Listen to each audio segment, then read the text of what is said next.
Yo, what's going on, everybody? It is Tuesday night, and it's time for some Knucklehead comics, baby. We got Lay in the building. We got Cap in the building. What's going on, gentlemen? Not much, man. Chilling, I'm ready to show some love to some comic book characters that have nothing to do with the MCU, the DCU, or whatever, any of the U's. Any of the U's, Yeah, that's right. That's right. especially the two U's. That's yeah. The two Utes, especially those guys. Because we don't know what a Ute is. Yeah. Did you say Utes? Yeah, two Utes. What? What is a Ute? Oh, the two youths. Yeah, it's funny because that's Herman Monster at one point. Yeah. Yeah. I remember somebody told somebody they were like, "No, it's not." I go, "Look at that face, bro." Yeah. Yeah. Yeah, Shit, How do you want to do this? I That's can't one of wait my to favorite prove, movies. I can't wait to prove that the laws of physics cease to exist on the stove. Yo, facts. But yeah, but that's one of my favorite movies right there. My cousin Vinny. Yeah, yeah. I remember I was like, "Oh, so Joe Pesci doesn't just play a psychopath. That's good. Some humor to the guy." Word. Besides, Home Alone is like an ensemble thing, but just Joe, Joe Pesci by himself, you're like, he's still a monster though somehow, like Italian, like really, really racist. Yeah, I don't understand this fucking shit.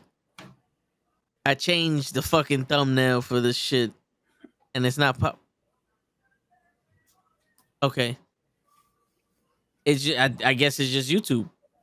I guess it's the fuck me time of the month. But I got the.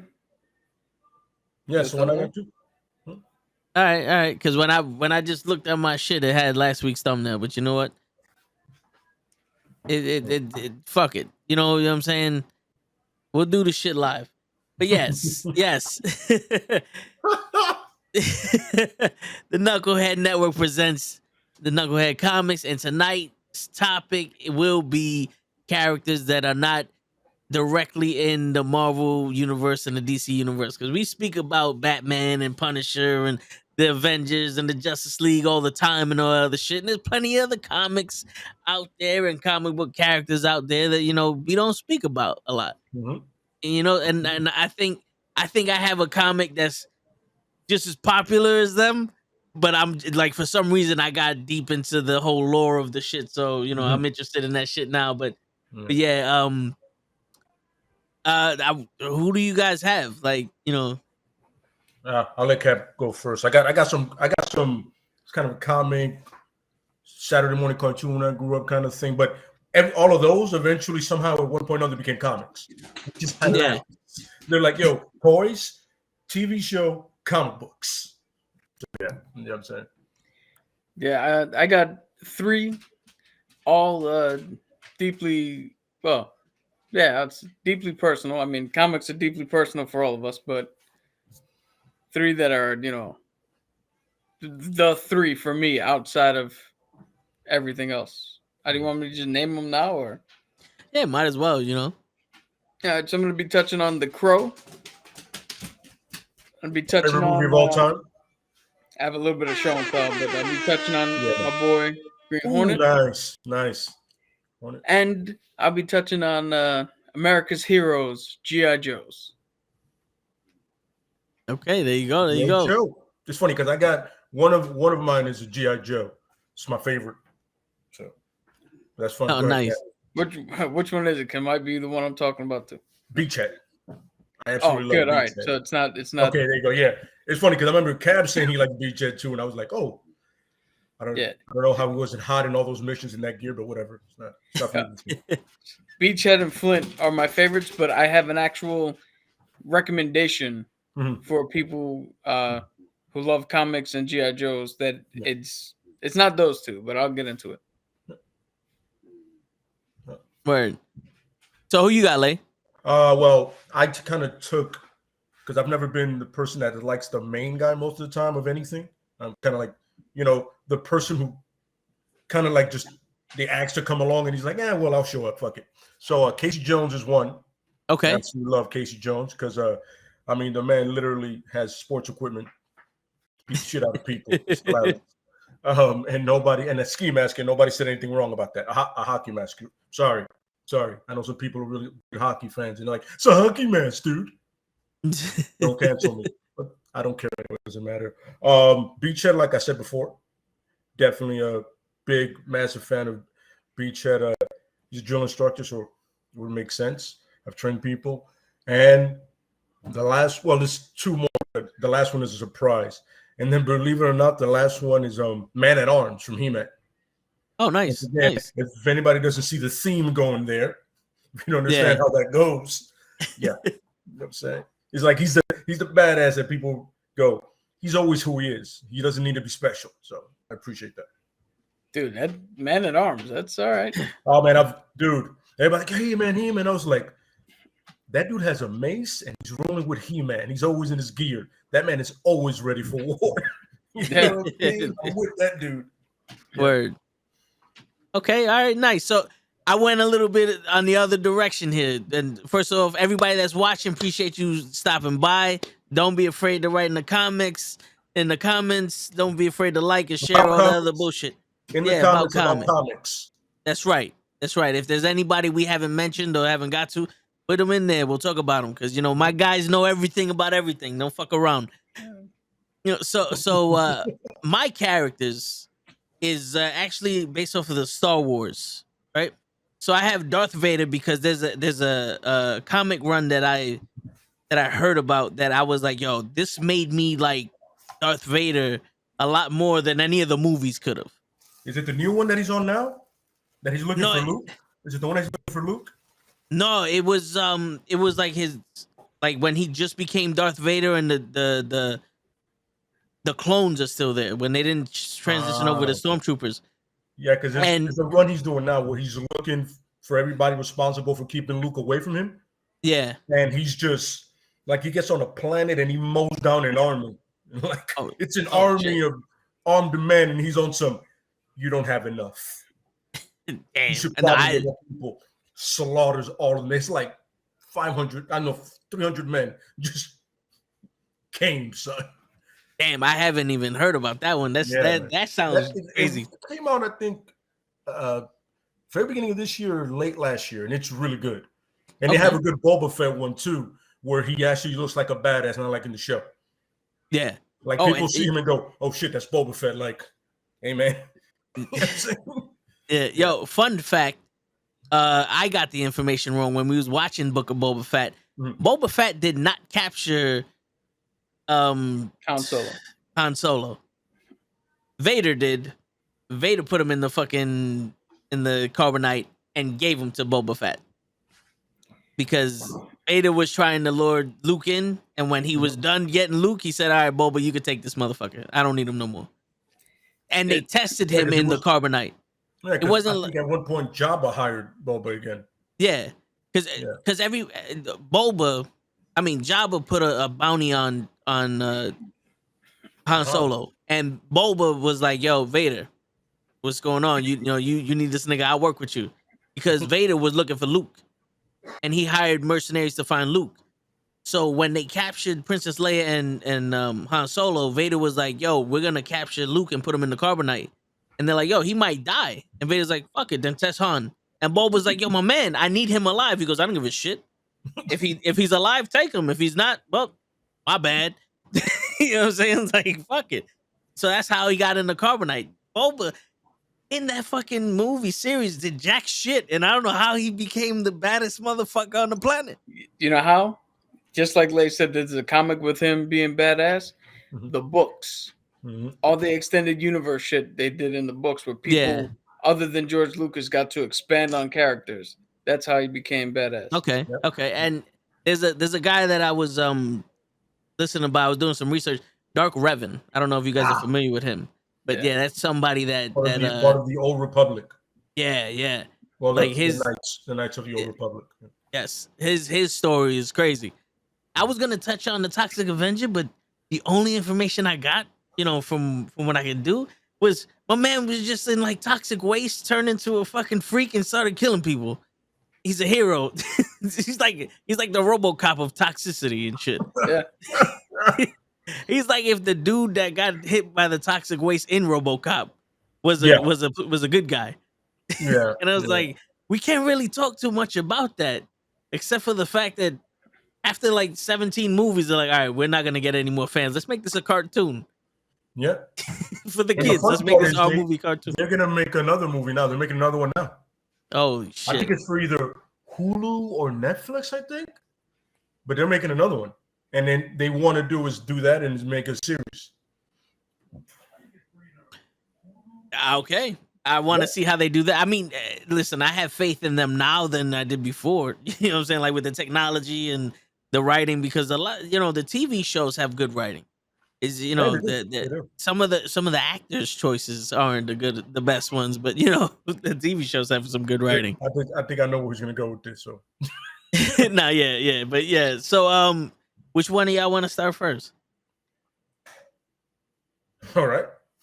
All right. So, Yeah, I'm gonna go with Beachhead. So Beachhead is the drill instructor for the GI Joe.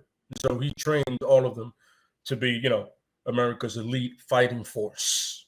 You know what I mean?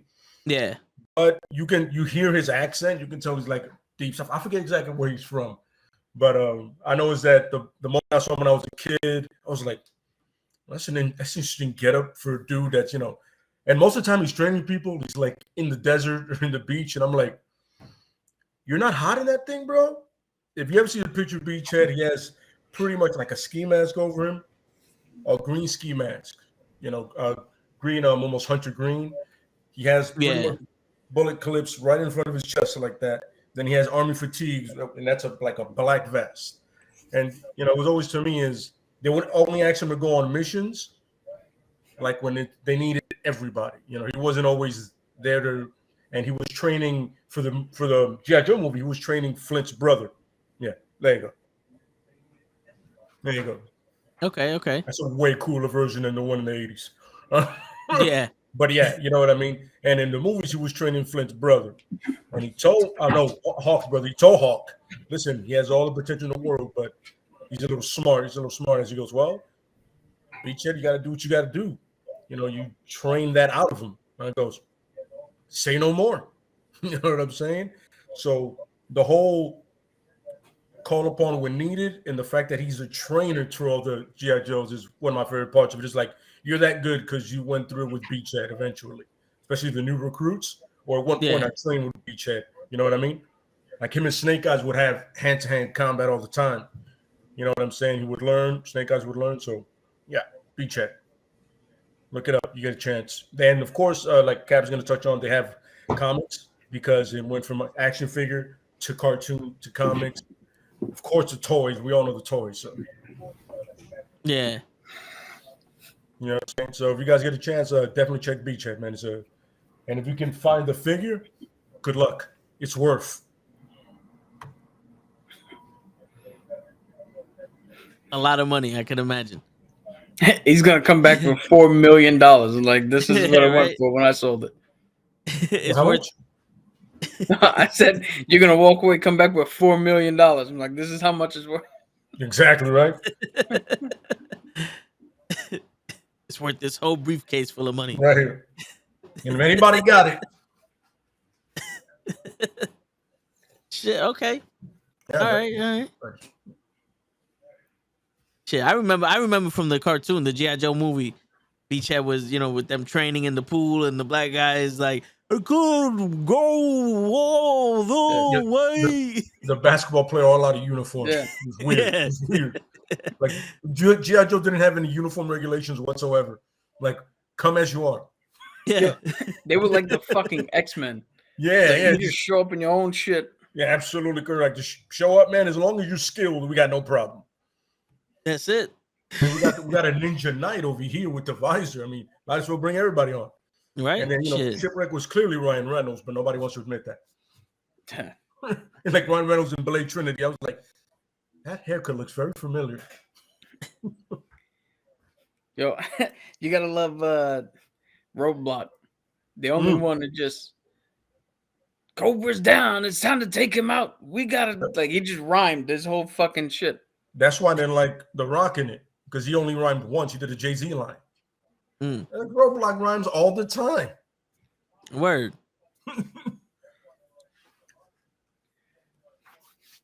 He was once a man, now he's a snake in my hands.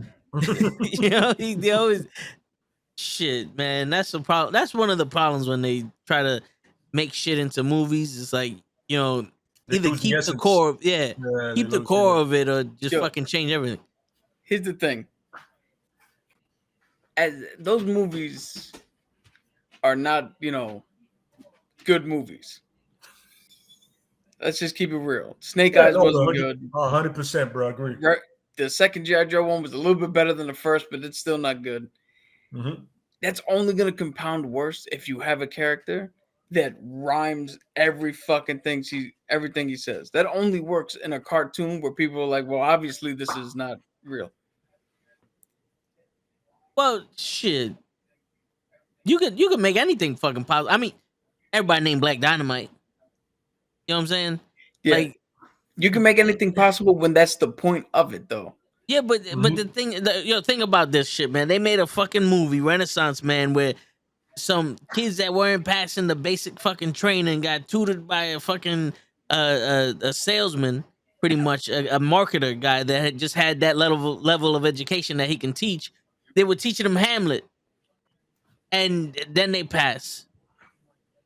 You know what I'm saying? Like, anything that you do, if you write it well enough, is believable. Yes. Now, how would you have liked that movie if the entire time Mark Wahlberg just said, "Hey, how's your mother doing?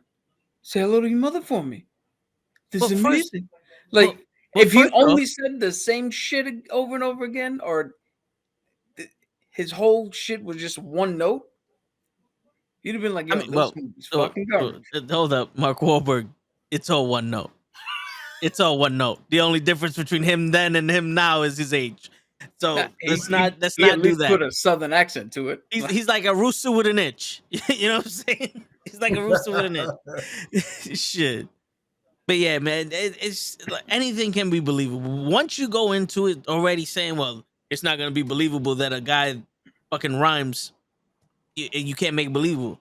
We all interacted with people. We seen some stupid people. We seen some special people. And we see some people that are like, yo, I don't know what's wrong with him, but I'm going to go this way. Right. You can make anybody work. All he's doing is rhyming. That's fine. That's a funny part about the movies is my thing has never been The Rock or even Marlon Wayne's Ripcord. He wasn't a very important character. It's Duke being like 20. That's always been my issue. Duke is a hardened veteran. And I see Channing Tatum and I was like, no. I saw that and I was like, seriously? Have you even read the comics? You know Duke's profile? Yo, I agree with you 100%. He was not Duke at all. Oh, no. But for some reason, when he was with The Rock, he decided to finally show up and act because him and The Rock were actually, they weren't that bad. They actually had good chemistry, and I wasn't minding him in the movie. Like, I wanted someone like Viggo Mortensen as Duke. Because that's a guy that he looks like he's been through something, right? And he can act, but he can dig into it because Duke has a real rich history. You know what I mean? Like, I remember when I saw Flint, I was like, oh, that's not Flint. He had the beret one time. I was like, he's doing parkour. What is he doing? And he never said shit. Nope. Which Flint is like one of the fucking faces of the goddamn whole thing. Flint is literally like next to Snake Eyes and Duke. Flint is like the most well-known. He goes, oh, you mean the guy with the beret, right? That he has the shotgun shells on his chest. I go, yeah, that's Flint. Everybody knows Flint because of the beret and because when the cartoon starts, one of the openings, it's him pointing from a boat. Everybody's like, we know that guy. But he's one of the better ones too. But yeah, when I saw him, I was like, Flint's my boy. That's my favorite character. Yeah. The only person that got right was Snake Eyes. And that's because he didn't talk. Yeah, I'm saying they put Darth Maul in gear and said, "Yo, go ahead, do your thing, man." Yeah. And people got mad, like, "Oh, this he should be Asian." No, Snake Eyes is not Asian. He's actually Caucasian. All Yeah. right. Why? Unlike the Immortal Iron Fist, this is one of those moments where the Caucasian is right. They're right with it. You know what I mean? Yeah. My man is in a full body suit. You can't see shit. What does it matter? But Yeah, my favorite, they have the nerve to give him lips. The gear. Sorry, go ahead. Yeah. I'm saying Channing Tatum should have played Falcon. Yeah, Luke's brother, as you were saying. absolutely right. That would have made perfect sense. That's closer to the age range. Now remember because then you could have had, instead of Sergeant Stone, who Brendan Fraser played, which I appreciated. I can see Brendan Fraser. I got a problem. You could have actually had Beachhead training these guys. You know what I'm saying? And Shit, Sergeant you could have Slaughter. just had Brendan Fraser play fucking Duke. Yeah. You could have had anybody but Channing, because the age, if you know anything about the lore, you know that doesn't make sense. The Rock, I can kind of see being roguelike. That makes sense. Because at that time with the age, you can see it. But Channing, I was like, no. And they got Storm Shadow right, because surprise, he was Asian. Right? There you go. And then the Punisher played Firefly. I didn't have a problem with that. No, he's pretty good. I just had a problem with the whole like missions and everything they had. Nothing said G.I. Joe about it. Like they were in mech suits running through buses. It was And G.I. I'm Joe like, by name. It was G.I. Joe by name. yeah, I'm like, this doesn't seem like that. That's more Centaurian shit going on here. Like, can we get fucking G.I. Joes? Like, we're not really getting no G.I. Joe shit. That's why I like the second one better. Because the Yeah. second one felt more like a G.I. Joe thing. Yeah, there were more individuals than they were in the first one. It was like, the other one, you felt like everybody seemed different except for Flint, because we never got a word from him. Even the bad guys had more, like this decor than everybody else, had like a thing going for them. Yo, I will fight anybody on this. When Zartan was playing as the president, when he turned around and was like, I'm just going to fucking launch all the nukes. And then as soon as they launched it, he's like, cool. Now I'm going to destroy all my nukes. Anybody else? Anybody else want to do this? Or you want to be responsible for mass destruction? I was like, yo, that's fucking genius. Yeah, because, Zartan doesn't carry a mercenary. He gets paid regardless. That's another thing. I was kind of upset I didn't see the dreadnoughts, but, it with Zartan. You could have done that in the third one. Had they made another one, him get the dreadnoughts. And funny, if you guys get a chance, watch G.I. Joe Renegades. They're essentially the A-Team, but it's really dope spin on it. And once I got into it, then they canceled it. The moment I got into it, I was like, happens to me a lot. I get into a show, then they cancel it. Warrior. Yeah. I was like, then I put somebody else on. They just canceled. I go, don't start with me, bro. Don't start with me, man. But yeah, it's they could have done so much if you had somebody that helming the thing that understands the characters. I feel like sometimes you got to get a fan / director that can understand where to take your liberties. What's not necessarily something that somebody's going to go. You know how they have a stunt coordinator? They need like a lore coordinator. They need something with like, yo, this doesn't go with the continuity of the fucking. Like that's actually a great fucking idea. You might want to copyright that, because that's a good thing to have somebody there with on some like. That doesn't happen. Yeah, comic books right here, bro. This is sold millions. That doesn't happen. No, Spider-Man never has a silk G-string. I don't know what you're doing. Yeah. Maybe a web G-string, but not silk. Yeah. The only one we know that had silk fucking underwear was in Double Impact, and that was Absolutely Van Damme. Correct. You know what I'm saying? So you ought to everybody never wear black silk underwear and take them back to Disney. I was like, why are you so mad at silk underwear, bro? What did they do to you? I'm sorry, but yeah, we went way off topic. I'm sorry. No, dude, all this like kind of ties into the G.I. Joe shit that I was gonna talk about. Right. But I don't know if we can all we can all do one and just go around. I guess we all have three, right? So makes sense. Do you want me to just jump into my shit now? Oh yeah. Huh. Once again, you're seeing how our rehearsals went when we practice this. So It went perfect. I picked G.I. Joes to talk about in a broader sense, as we've been doing. Mhm.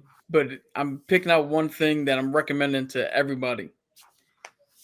So for me, the G.I. Joes are the closest, and I think I've mentioned this maybe once or twice here, but it's the closest I personally can ever be get to being an actual part of the comics or the show or whatever, Mhm. because we have Shipwreck. He's a chief in the Navy. Mhm. I've literally been trained on more weapon systems than him, more guns. I know more guns. I know more anti-ship measures, anything than him. I have the I had while I was in. I had the highest level of fucking security clearance you can get. So I'm more fucking useful. My job was I was a maintenance tech for cryptological systems. Mhm. Anything that you needed encrypted, anything where it was secret communiques or whatever VTCs, I Mhm. worked on. The ship I came from, I built the whole fucking our JIC and our JSOC. I built by hand from the ground up. That is my fucking ship. And the GI Joes, they have something called the ETB, the Energy Broadcast Transmitter, which I theoretically would have fucking worked on, being a CTM, having a high enough clearance, being weapons trained. So in sense, that's the closest I would have ever become to any comic character ever is a fucking GI Joe, which funny enough is one of the reasons I joined the military instead of going straight to college. Because in my head I was like, dude, I'd love to be a fucking GI Joe. So I did it. Nothing wrong with that. Yeah. So going off of that, in 1982 to 1994, and I know we're trying to stay away from Marvel and all that, but so right now, GI Joes, they're published by IDW Comics. That's where all their comic runs are. But in 1980, for 82 to 94, for I think the run of their cartoon, Marvel was the biggest publisher, and they published their comics. In 1985, GI Joe's was the highest selling Marvel comic series. Period. And we have a gentleman named I want to make sure I get his name correct because I'm not good with names most of the time. That's a failing of the military when you only ever have to say sir or ma'am. So Larry Hama, he was the writer for G.I. Joe's Mhm. back in that time. And he still writes a lot of the comics now. And he specifically picks Snake Eyes. So all the stuff with Snake Eyes, his origins and all that stuff, Larry Hama actually created. And the movie took a little bit of liberty, and they wanted to give Snake Eye, to show him before he lost his voice, which doesn't make any sense, but whatever. So for everybody who's watching or will watch or is curious about anything, pick up the G.I. Joe Snake Eyes comic called Silent Interlude. It is the first comic of its kind. It's a Snake Eyes comic. There's absolutely no words.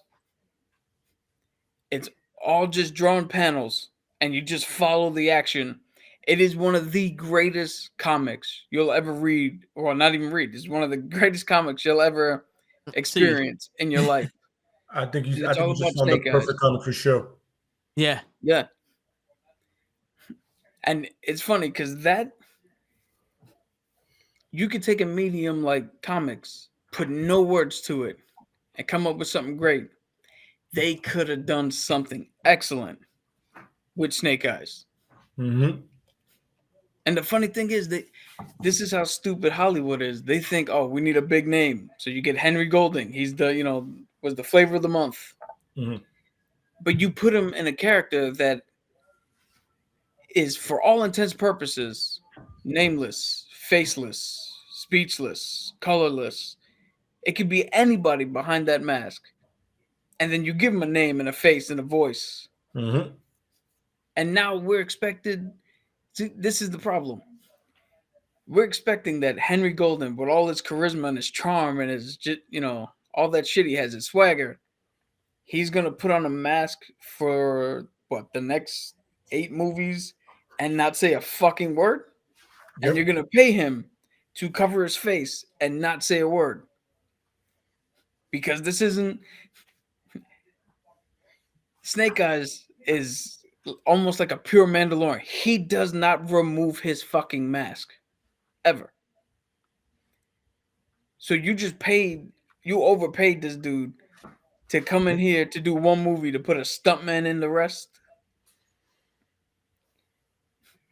And it's perfect for a stuntman because they don't need to act. They just need to fight. But that silent interlude, look it up. It's the first of its kind, I believe, where it's just no words whatsoever, and see the extent of good writing, good drawing, good storytelling. Because to tell a story with no words, you have to write out, based on how comics are actually made, you have to know how to tell a story. Mm-hmm. And that's just a testament to Larry Hama. Yep. Okay. That's actual. Like, I always wondered, like, if they ever did some shit like that, and now to hear like G.I. Joe's did it, that's actually pretty dope. Like, I want to like see it now just to see how the drawings tell the story. Yeah. Because most of the time, like, the words you have to lean upon to get the story, and then the drawings give you like a little bit so your imagination can take over. But now it's like the drawings are telling everything. So that seems dope. And just for anybody who's wondering how nerd I am and how far I go into my shit, so there's a website called Hero Forge where you can make miniature figures for D&D. This is my G.I. Joe figurine, essentially. Short fuse. Or no, what I call myself, short out. Because, I am short. And the short out happens to all electronics at one point or another. That's just dope. It's a creative name. I'm with that. Yeah. Okay. So 50 years from now, when we're still doing this podcast and you're wondering why I don't got kids yelling at me or a wife yelling at me, remember, because I joined the military to be a G.I. Joe.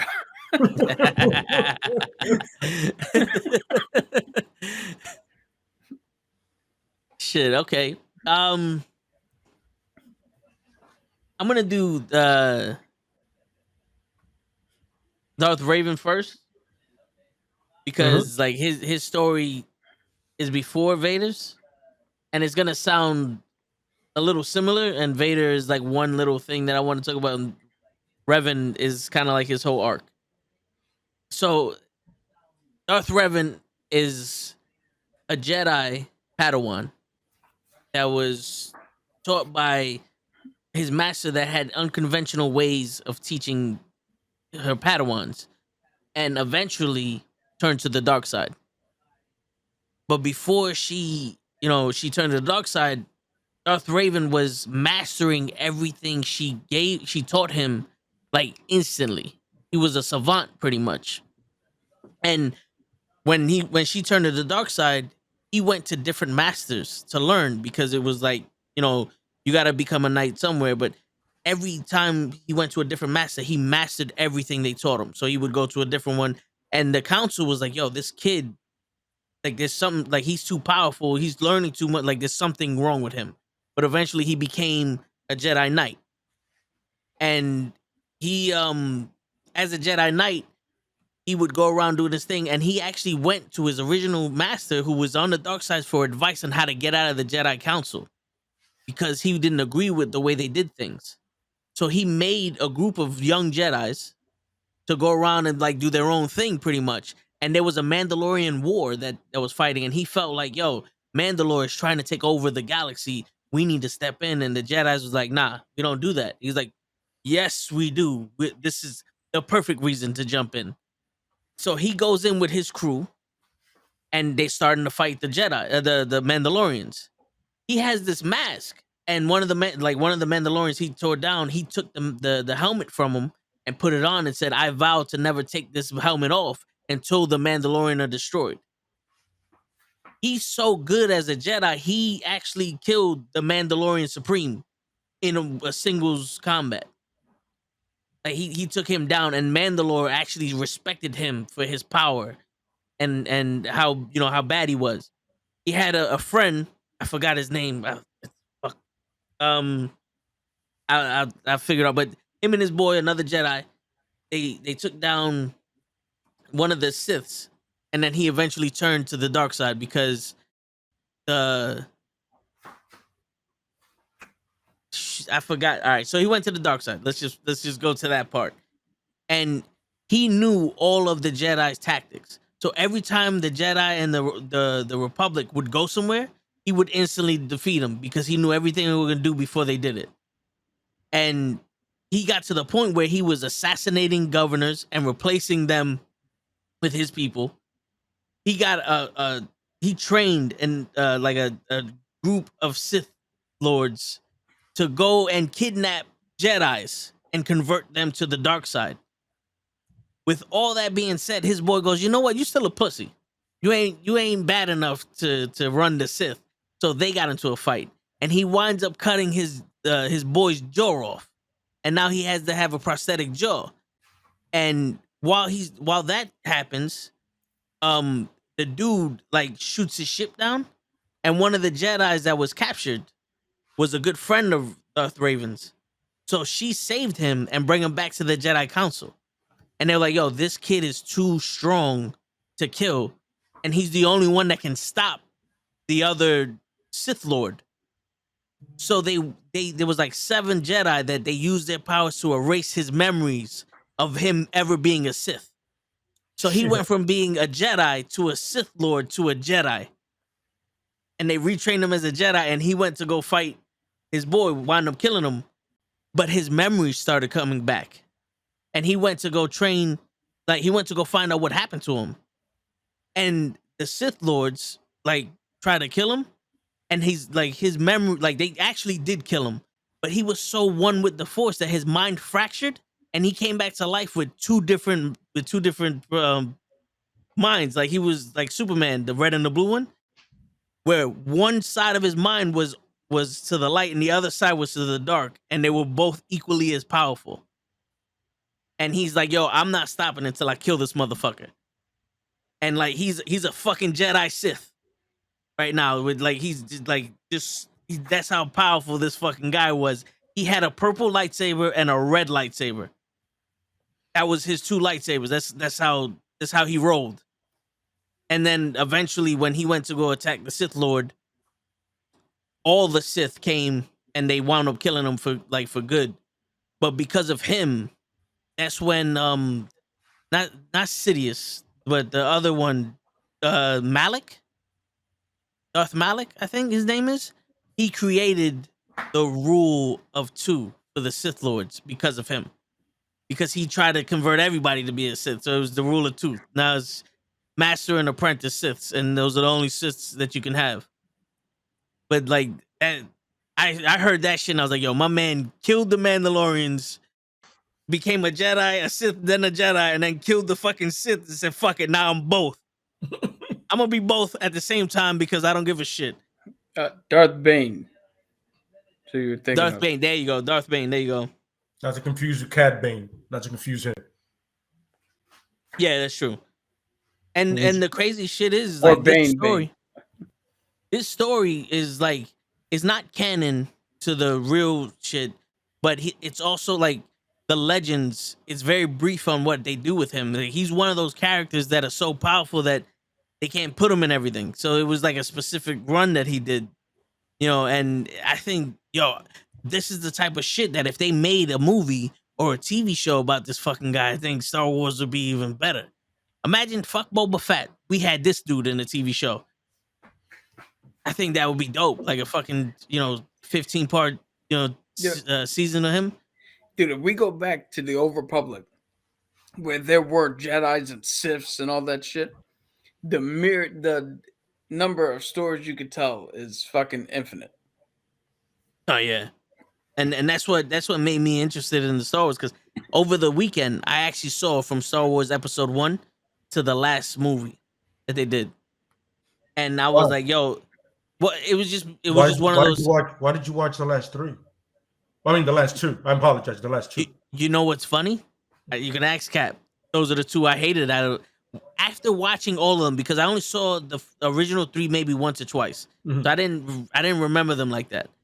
After watching the whole thing, I was like, the what is it? The Last Jedi was the first one out of the 3. No. I was like, Force Awakens, then Last Jedi.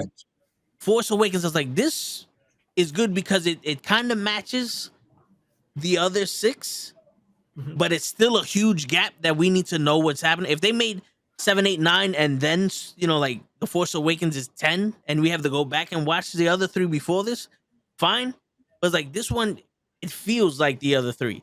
The last 2, it was like you can tell that they fucked up. This had nothing to do with any of the shit that happened in the other 6 movies. So I appreciated the Star Wars, movies after watching them back to back to back to back to back. So I mean, it's pretty fucking dope. Cool.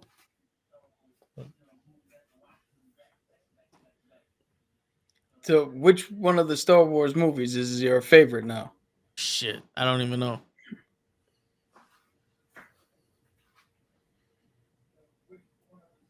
I'll give you time to think. Mine is forever will be Rogue One. Yeah. I completely forgot about Rogue One. Yeah, mine has always been Return of the Jedi, just because it's so much fun. And how can you not get hyped when Billy D. Williams just did yeehaw after they blow up the Death Star? I was also, that's fun. That's what I'm talking about. This part 2, I remember when I first saw part 2, I was like, yo, thank you for telling me the story, but holy fuck, was it long? It felt long. You know what I mean? And don't get me wrong, I learned everything I needed to learn, but I was just like, dude, you know what I mean? It's funny watching the original trilogy as a kid. The first 2 was like, all right, we making movies, and then Jedi comes out, and you're like, what the fuck are these walking Teddy Ruxberries? The fuck is this? This is some that I kid never shit. understood. I never understood the Ewoks. That was purely for toys and marketing. Never understood the Ewoks. One of my problems with Jedi is you got stormtroopers. Okay, their armor is useless against blasters. I don't know why they wear it, but okay. No, you know what? A bulletproof vest. It's a uniform. But a bulletproof vest, you still get the pain of being shot. So okay, I can understand that. But then these motherfuckers are just a rock to the head, unconscious. What the fuck's your helmet for then? What are we doing? Yep. Rocks are beating you now? Absolutely, yeah. I agree. Yeah. I mean, like, even David had to fight a Goliath. Like, not a fucking just dude in armor. Like. But, he was very, very precise. But that I never understood. I never got that. But everything else with it, look, not knowing anything about Boba Fett, but the way he died, I was like, that was bullshit. Even I knew it when I saw that. Yo, wait a minute. This dude's been hunting Han Solo down for this. He goes, Boba Fett. I'm like, a mistake? That's just how he dies? But I appreciated the fact that Luke was such a badass already. You know what I mean? Like, he was legit.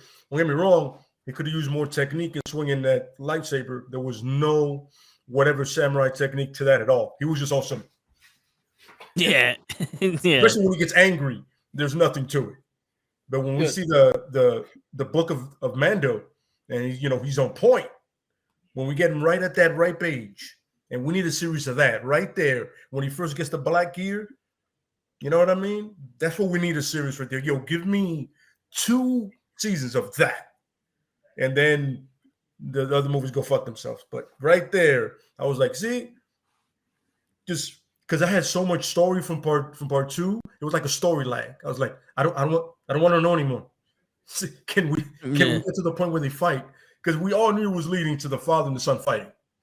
Yeah. This is where it was going the whole time. You know what I mean? And the Death Star being blown up again. Mhm. You know, so for me it was that, and then after that one, it was Revenge of the Sith, because just that saber fight that Anakin and Thing had, because he wasn't Darth Vader, because he was a whining bitch. Him and Kenobi had was so dope. Yeah. Them just going back, and then Kenobi's like, "Yo, dude, be smart. I got the high ground." Oh, so that's how you're Darth Vader. You have no limbs. Yep. Yeah, Yep. yeah. It was definitely that, and then Rogue One actually is the one that falls into place. I really love Perfectly. Rogue One. You know why I love it? Because it's a one-off, and everything gets tied up so well. You're like, you can't force a part two. Yeah. You can't. Yeah. Everybody on that mission, spoiler alert, died. It was a suicide run. And I'm gonna blow your mind right now. Yeah. They actually did make a part 2 to Rogue One. That's Star Wars: A New Hope. Oh, yeah, that's right. Yeah. That's right. That's the conclusion to it. yeah. Because Yeah. yeah. But I'm You know talking what about with those characters, even though they're all Yeah. making the show with the pilot. Cassian Andor. Yeah. Before, yeah, that dude, yeah. And Yo, crazy, that dude we got somebody Spanish in the Star Wars thing. Yeah. No, that's true. Yeah. That was awesome. When he was in the alley and that dude was like, "Ha, you're with the Resistance. You can't turn me over," and he just shot him. He's like, yeah, fuck that, man. Yeah, whatever. Yeah. I apologize. We did have Jimmy Smith in there too, but that's not fair. Jimmy Smith is everywhere. Yeah. Plus, he's Organa and not like Ortiz. Yeah, but listen, I mean, still, he's there. Everybody knows who Jimmy Smith is. Yeah. And NYPD Blue. I'm pretty sure he's going to be in Vikings when I watch that shit, when I finish watching it. Because, and my lady, everything we've seen, he's been in damn near everything I've seen with her. I'm like, what the hell is this? I'm surprised he hasn't showed up in the MCU yet.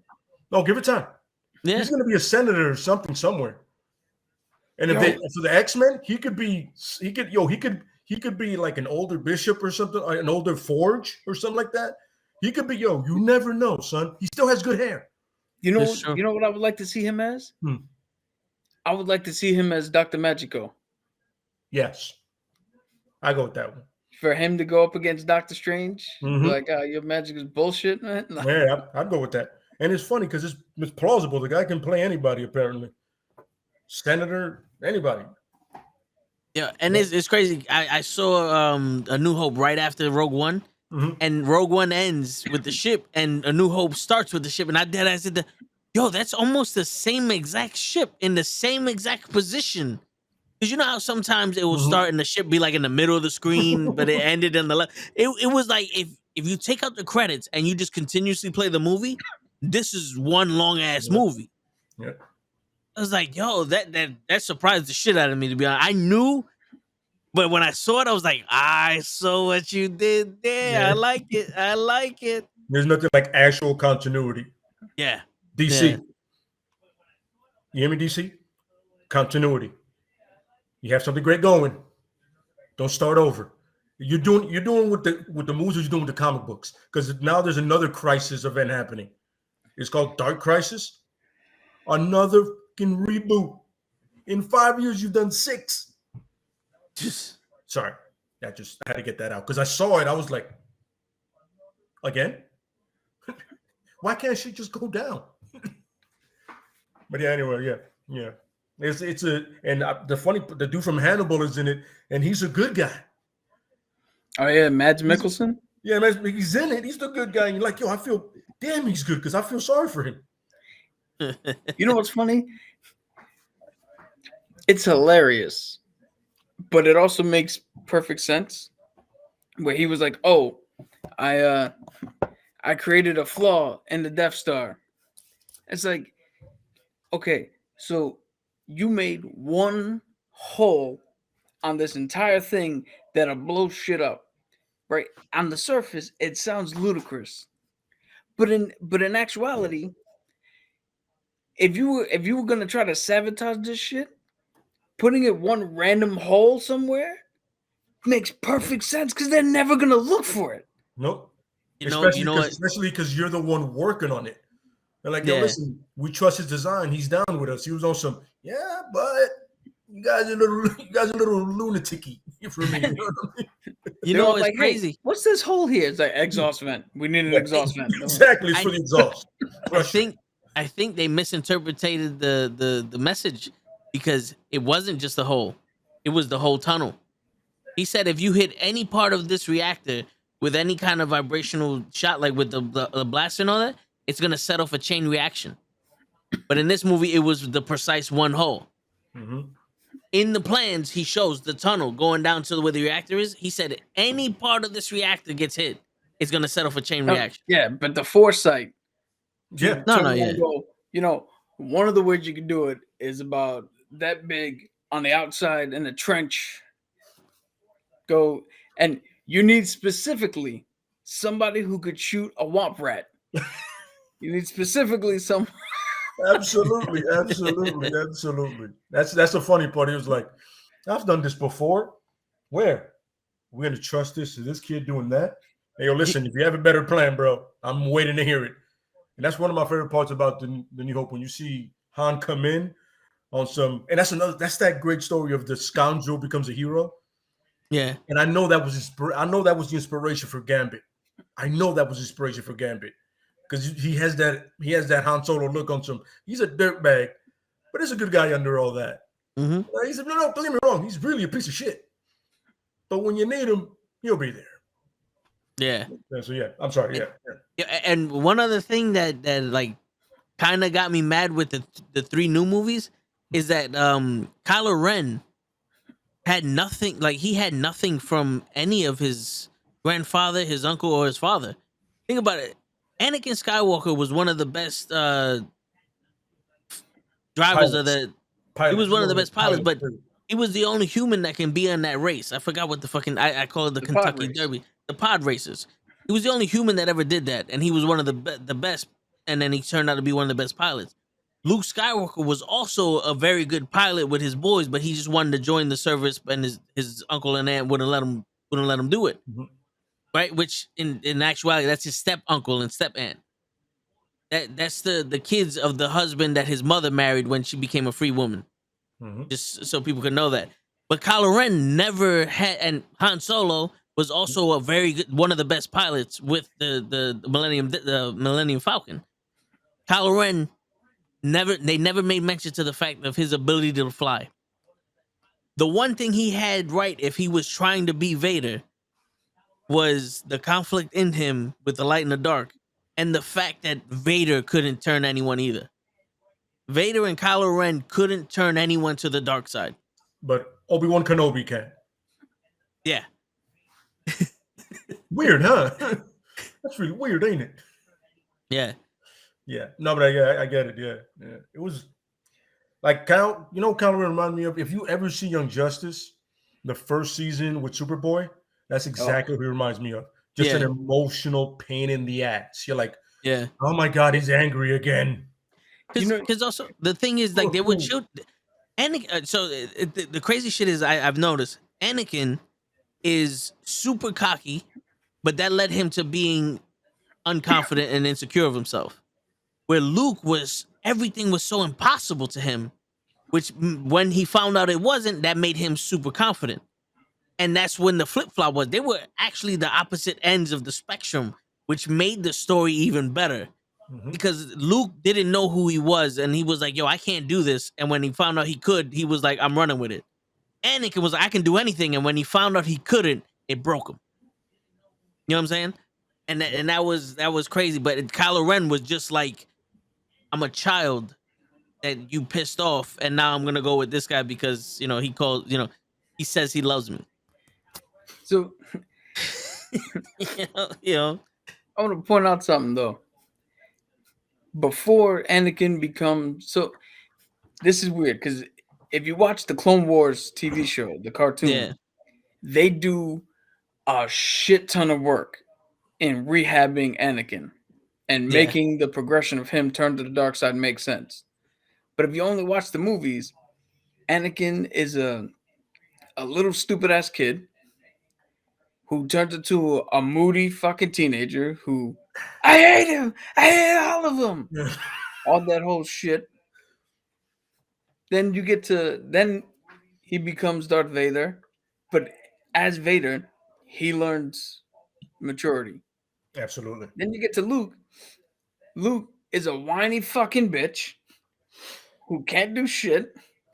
And then when he gets a little bit of edge, he matures and grows. Mm-hmm.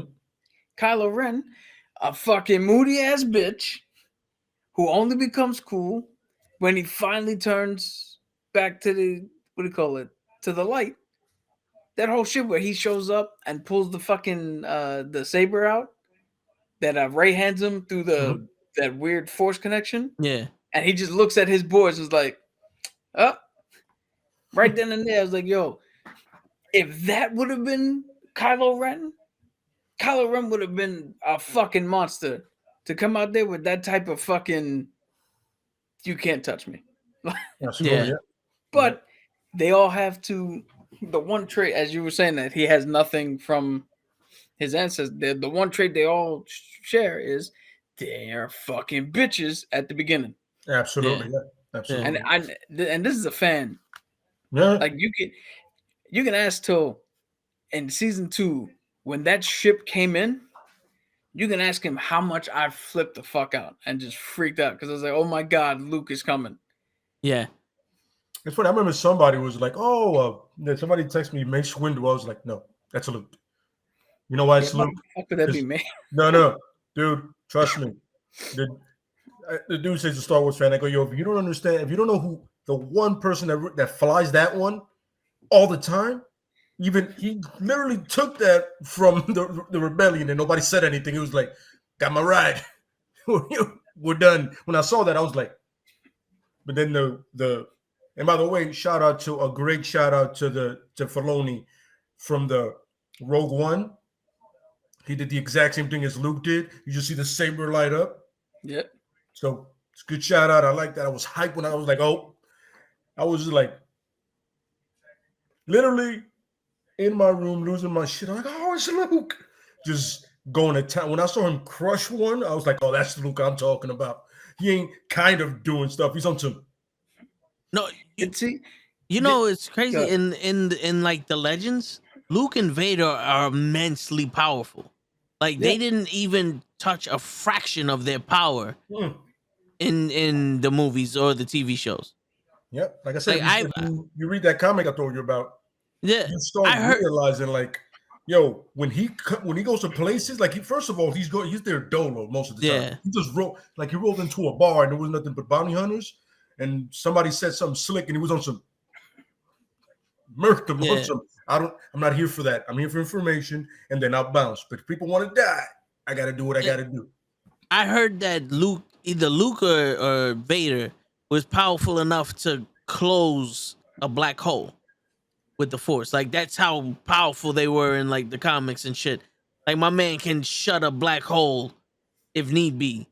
Jesus. I was like, wait a minute. It was like, why wasn't this shown like anywhere in this? You imagine we're getting sucked into it. Yeah, like not anymore. Yeah, like the most powerful you've seen a Jedi is when they hold the plane, and when Rey like shoots the lightning at the Sith lightning and blows up the plane, or when Palpatine gives more energy to all the fleet in the last one. But even that's like, oh, it's powerful, but it doesn't show anything. Like imagine my man just goes like they're going to light speed and he just catches it. Like, not you, bitch, not you, and he just stands there and he's just like, come on, and he brings it into the thing while it's still going in light speed. It's just, to me, that would be like, oh, you remember we are getting Kenobi and Darth Vader is in it, so okay. We can have a moment. We can definitely, if Filoni has anything to do with it, we definitely have a moment like that. Yeah. I can't wait to see if they actually put Inquisitors in Kenobi. Yeah, that would be dope. For anybody who doesn't know, Vader, because not even him can be everywhere all at once, he made Inquisitors, which are essentially like Sith Knights. Okay. They're supposed to be what the Knights of Ren, like Inquisitors are what the Knights of Ren was supposed to be. And he sent Inquisitors out to go hunt down Jedi that Vader couldn't get to because Palpatine had him do some other shit. Yeah. But to see an Inquisitor fight Obi-Wan, Yeah, that would be shit dope. would be fucking dope. Yeah. But I was gonna say that this is why Qui-Gon Jinn is my favorite Jedi of all. He knew that the best way to do balance with the Force is not to shut yourself off and to have no connection to anything, but is to use your connection. Because remember, Qui-Gon was so connected to that theory of the fucking one that he would have trained under his tutelage. Anakin would have been the greatest Jedi ever. Yeah. But if you look, Anakin, he turned, but he grew stronger in the Force because of his attachment. Luke, his attachment to his friends and all that, yeah, he went a little bit darker in Return of the Jedi, but he was so much stronger because he had something to fight for. Yep. You can't. I don't know. In my opinion, if you have nothing to lose, you have but only so far you can get. Absolutely. Yeah. Absolutely. Because think about it. If you look at Yoda, Yoda's supposed to be one of the best Jedis ever. But the original trilogy, not the original trilogy, the prequel trilogy, Yoda makes every fucking wrong move because he's got nothing to lose. He's got no attachments. He's just thinking, all right, what am I doing at this moment? Then by the time he gets to the original trilogy, Yoda's nothing. And he finally gains attachment to Luke. But by that time, he's past all of his fucking usefulness. And he ran and he's scared. Yeah. I never understood. If you have attachment to nothing, what are you scared about? And why'd you go run? And why didn't you just go fight this dude? Another thing that they make mention to in the original, like in the first prequel movies, was the whole fear thing, right? Close yourself off to fear. Don't let fear, because it leads to anger, it leads to hate, which leads to the dark side and shit, right? But when he fights Vader the first time, when Luke fights Vader the first time, he goes, Obi-Wan taught you well. I can sense your fear, but you've learned to control it. You know what I'm saying? Like, it's like, why would you cut yourself off of fear? Because when you cut yourself off of the fear, you're just gonna fear even more. But if you use your fear and you control it and you're a master of it, now it can't control you. Yo, that's the thing. They asked why General Palpatine was afraid of Qui-Gon. And it's because Qui-Gon, like I said, Qui-Gon would have showed Anakin how to deal with his feelings. Yeah. With his feeling of fear and anxiety and dread. Because you can't do anything unless you understand and use the feelings you have. If you run from them, they're only going to get worse. If you don't check them, you're only going to do stupid shit. You need an understanding of it. And true balance is a light and a dark. You can't be all light and say you're balanced. That's not how balance works. Nah. That's why this chick is so good. Ahsoka-Tano? Absolutely. Ahsoka-Tano, white. Like, her things might be white, but she understands it. She understands between Anakin when she first met him to where he wound up, to everything she went through. You know what I mean? Yep. And being with Kenobi too. And when I saw her with Luke, I was like, I want to see these two go at it. I don't care if it's just practice. Let's do this. Yeah. You know what I'm saying? And then, I ain't gonna lie, when she said, oh, so much like your father, I would have been like, hey, watch your mouth. Watch your mouth. I understand you knew him, but I come from his balls. Watch yourself. We cool, but hey. I want to say the closest thing he has to his sister, you know? Yeah. After the Leia thing, you know what I mean? Yeah. I want to say something before Toe jumps in. Hmm? Everybody, a couple of people get on Ben because of his change to the light side. Let's not forget, right, that Vader's change was Luke just taking off his helmet and being like, "I accept you as Anakin." Anakin killed kids. Yeah, he did. He did. He Yeah. straight up murdered kids. Yeah. Well, So He slaughtered them. if he Well- can be turned back to the light side and everybody's like, "Hey, Anakin's good, but Vader's not," type of shit, yeah. Ben can fucking be. He can Well, have turned back to yo. the light. So Yeah, here's, my here's the man. whole thing with it. You saw whole- that when you see the lightsaber. I was Yeah. like, Yeah. he's The not.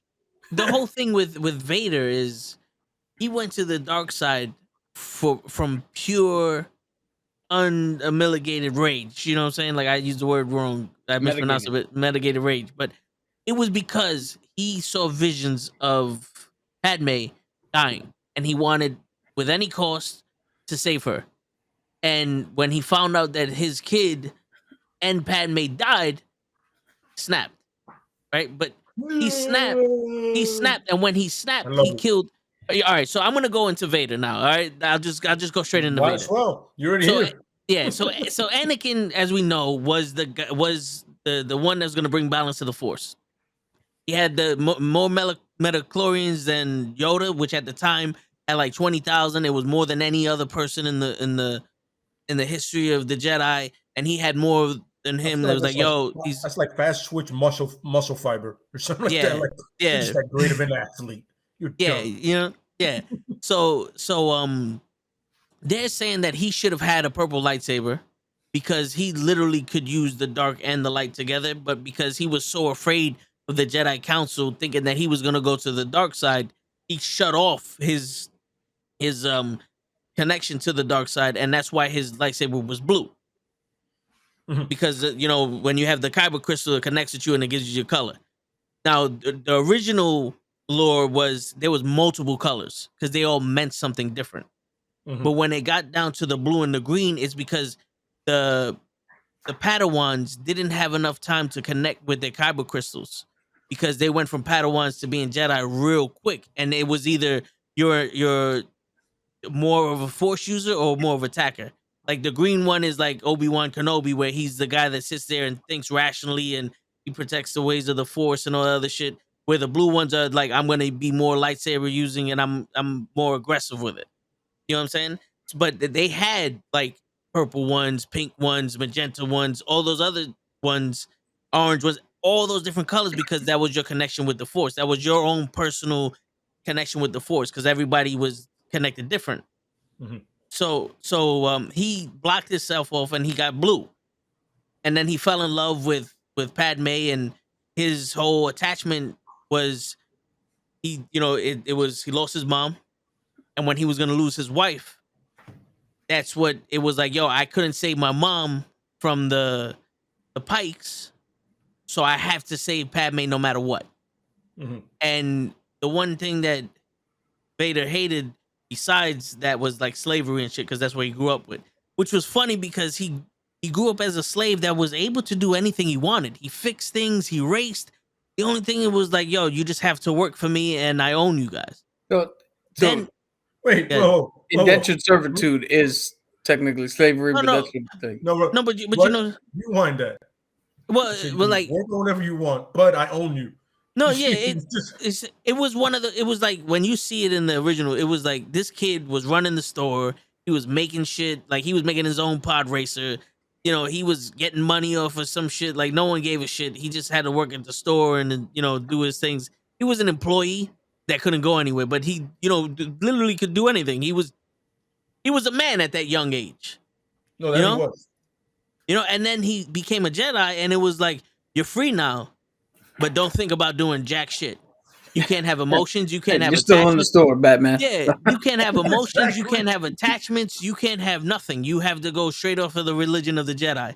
So he went from being a free slave to a slave free man, pretty much, right? And it's confusing because you have someone like Obi-Wan who was learning from Qui-Gon, but he was just like Anakin. But when you have someone that is wild and you're trying to tame someone who's trying to prove to you that he's, he's good, it's one of those, it's very confusing because Anakin saw Obi-Wan as a father and Obi-Wan saw Anakin as a brother. And that relationship right there is it's like, all right, this doesn't match. Mm-hmm. So that dynamic is off. Where Palpatine just straight out took him like, I'm gonna be your father figure, and manipulated him through the allowance of having an emotion. The same way that Cap was saying that Qui-Gon Jinn would have showed him how to deal with his emotion, Palpatine took advantage of his emotion. Like, oh, you love Padme? Well, she's gonna die. We gotta save her. Me and you can do it. I know me and you are strong enough. And then she dies anyway. Or he tells her she dies before she dies. And that's when he cuts off all ties with Anakin.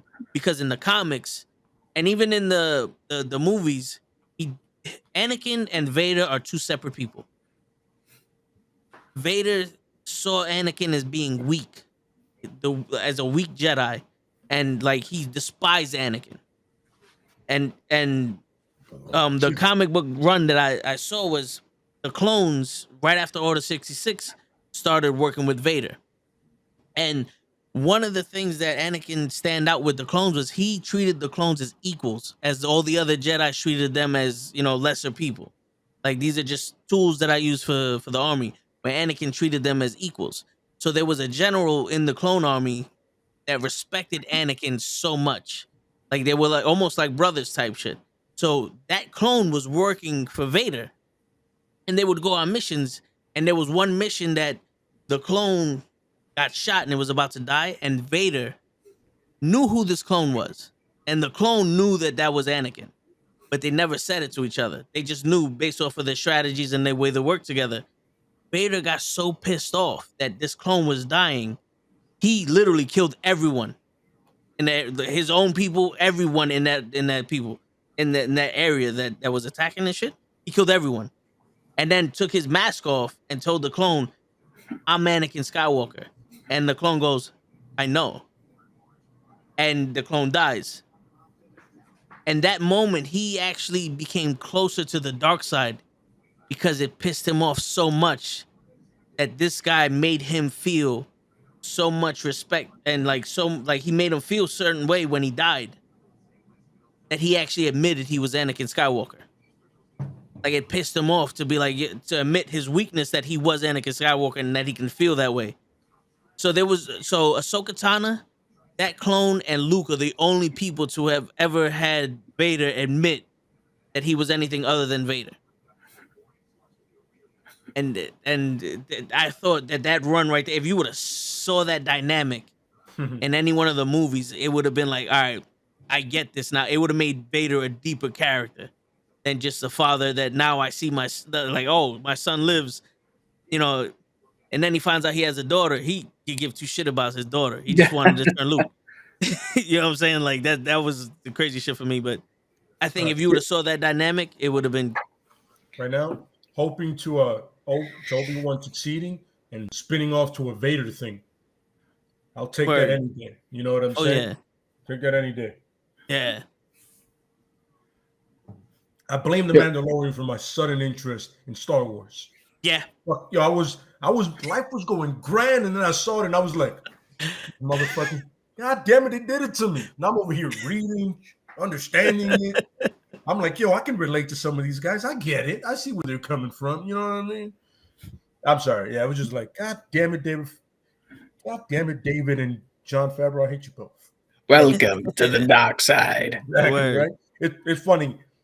A friend of mine that I trained with said that exact same thing. I was like, I started talking about Mandalorian history, and he goes, yes, let the hate flow through you. Welcome to the dark side. I go, wait, these are positive things. He goes, you think? I'm like, that's right. Now I want to Mandalorian help. Now I want to wear that suit to work one day. Just on some, remember, dress for the job you want. Yeah. What you have. You know what I'm saying? Excuse me, I have to go order some ridiculous bulletproof armor and get back in my Navy suit. That's right. He's like, just sit there on some. Is it Halloween? It's July. Also, okay, hold up. Let me move this. It's July, bro. Yo, I can I literally got a see you- flamethrower in this shit. You want me to flamethrower your ass? I can see you at your door at work, and somebody's like, "Yo, can I get in?" Like, no, why not? This is the way. Exactly. This is the way. I remember there was it's like three of us that was watching it, and we just tell each other all the time, "This is the way." And then people are like, "What does that mean?" He doesn't know the creed. No. It's okay. It's okay. Yeah. That's like It's when funny when the 'cause- Shield first came out, and we'd be like, "Believe," and then somebody go in the Shield, and we do the fist thing. Nobody understood it. Nobody got it. You know what I'm saying? It's funny. Me and my friends, we do the whole I am one with the force and the force is with me. Yo, his And he's character. the one guy that wasn't connected. And Donnie Yen is dope. By the way, Donnie Yen should have definitely been a Jedi. He would have been Yeah. a sick Jedi. Yo, according to Rogue One, Mhm. him and the other guy are keepers of the temple. So Mhm. I do believe he was, they say force sensitive. I do believe he was connected to the force in some way or another. Because he wanted Yeah. it so bad. Yeah. Yeah. But Yeah, he sensed things. He's sitting there and goes, who's that guy in the other cell? And it was the pilot. And Mhm. he's telling the girl, he's like, I'll give you that necklace for whatever the fuck. And he's talking about kyber crystals and all that other shit. So And yeah, the way the force and metachlorians work, everybody is connected to it. It's just depending on what level Mhm. you have in it. So he might not have been to the level of being able to wield the force, Mhm. but he could have been at the level to he could have been at a level that's more connected than the standard person. Like once I saw The Mandalorian, I thought about it and I like wrote a paragraph of a character that I thought would have been a cool idea. That his mother's a Mandalorian and the father's a Jedi, and they have like a forbidden love. You know how that always works. You know what I mean? yeah. Oh, like He was Obi-Wan able- and the leader. I'm saying he was able to get both. You know what I mean? He was able to get, but he wound up becoming a smuggler. No matter what happened, he decided, yo, I understand you both want me to do this, and they didn't die young. You know what I'm saying? But they died in battle, and he was like, yo, I don't want that life. On some, I don't want your life. Some good Varsity Blues in there. Good movie. Oh yeah. Now there's no football. Give it a shot. You know what I'm saying? And he can do both. He's force sensitive, and he has a Mandalorian thing. But as much as he denies it, the stronger it gets to him. Like when he's around another Jedi goes, "Wait." Like Ahsoka Tano hires him, and she goes, "Wait, are you a Jedi?" He goes, "All right, let me break it down to you. Father was Jedi, mother was a Mandalorian. End of story. I was trained my whole life, and you became a smuggler. Why I say it like that? I knew you were here before you knew I was here. So think about that. Who was trained longer and who knows better? And I don't want him to have that Han Solo charm. I want him to completely rough around the edges. You know, I want him just to be like, yo, shit. money and to go. No, I just want my money to go. But he's not a dick. You know what I mean? He's not like like a douche, but he's like, yo, listen, I'll do what's right as long as you leave me alone afterwards. But you helped me. I know. It's one of my bad qualities. You know, say it like that. It's one of my bad traits. I know. Don't follow me. Yeah. Please don't. Kind of like that kind of deal. You know why they call it the Death Star and the Star Destroyer? What? Because the strongest stars have hearts of kyber, and the Death Star and the Star Destroyer were powered by huge kyber crystals. So they're using that would make sense. So they're using the hearts of stars to destroy planets. So it's like the Death Star and the Star Destroyer. Yeah, but Cap. No, I was gonna say, great minds think alike, because I also had this whole this story built up with characters where I call it the sword and the shield, where they're both smugglers, because apparently Star Wars likes to team people up.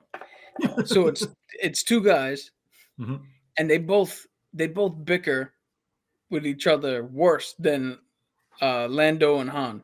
Ooh, that's tough. But one of them is a full-on Force user, Mm, but he only uses the Force. okay. The other guy is not a Force user, Mhm. but he has the lightsaber. Oh, okay.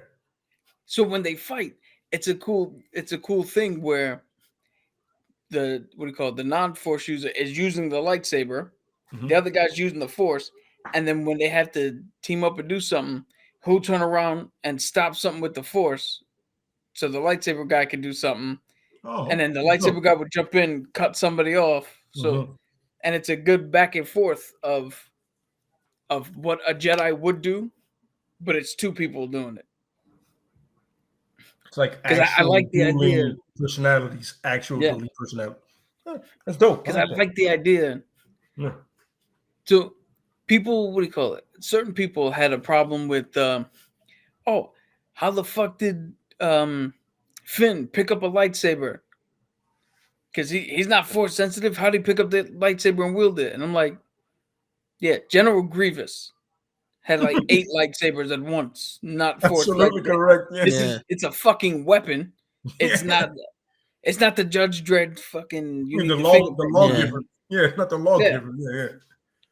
I was Shit like, I isn't like the coded to idea. people. Anybody can pick it up. Yeah. And well, the kyber crystals call the people, so they accept people who wield them. Some of them are so connected to their masters that they would reject certain people. So it could have been that like Anakin's sword, Anakin's lightsaber, the kyber crystal was one of those that it called out to Rey, and since Rey was so attached to Finn that it allowed him to use it That's in It could order also to that's a protect good Rey. theory.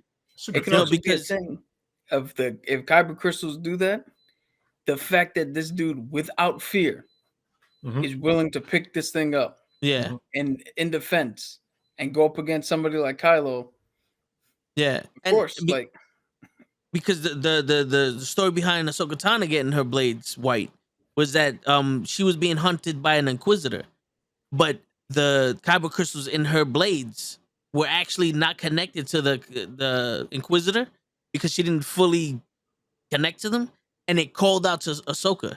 So Ahsoka was attracted to the blades, and when she finally got the blades after killing the inquisitor, it was she purified the kyber crystals. That's why the blades are white, but they attach to Ahsoka Tano.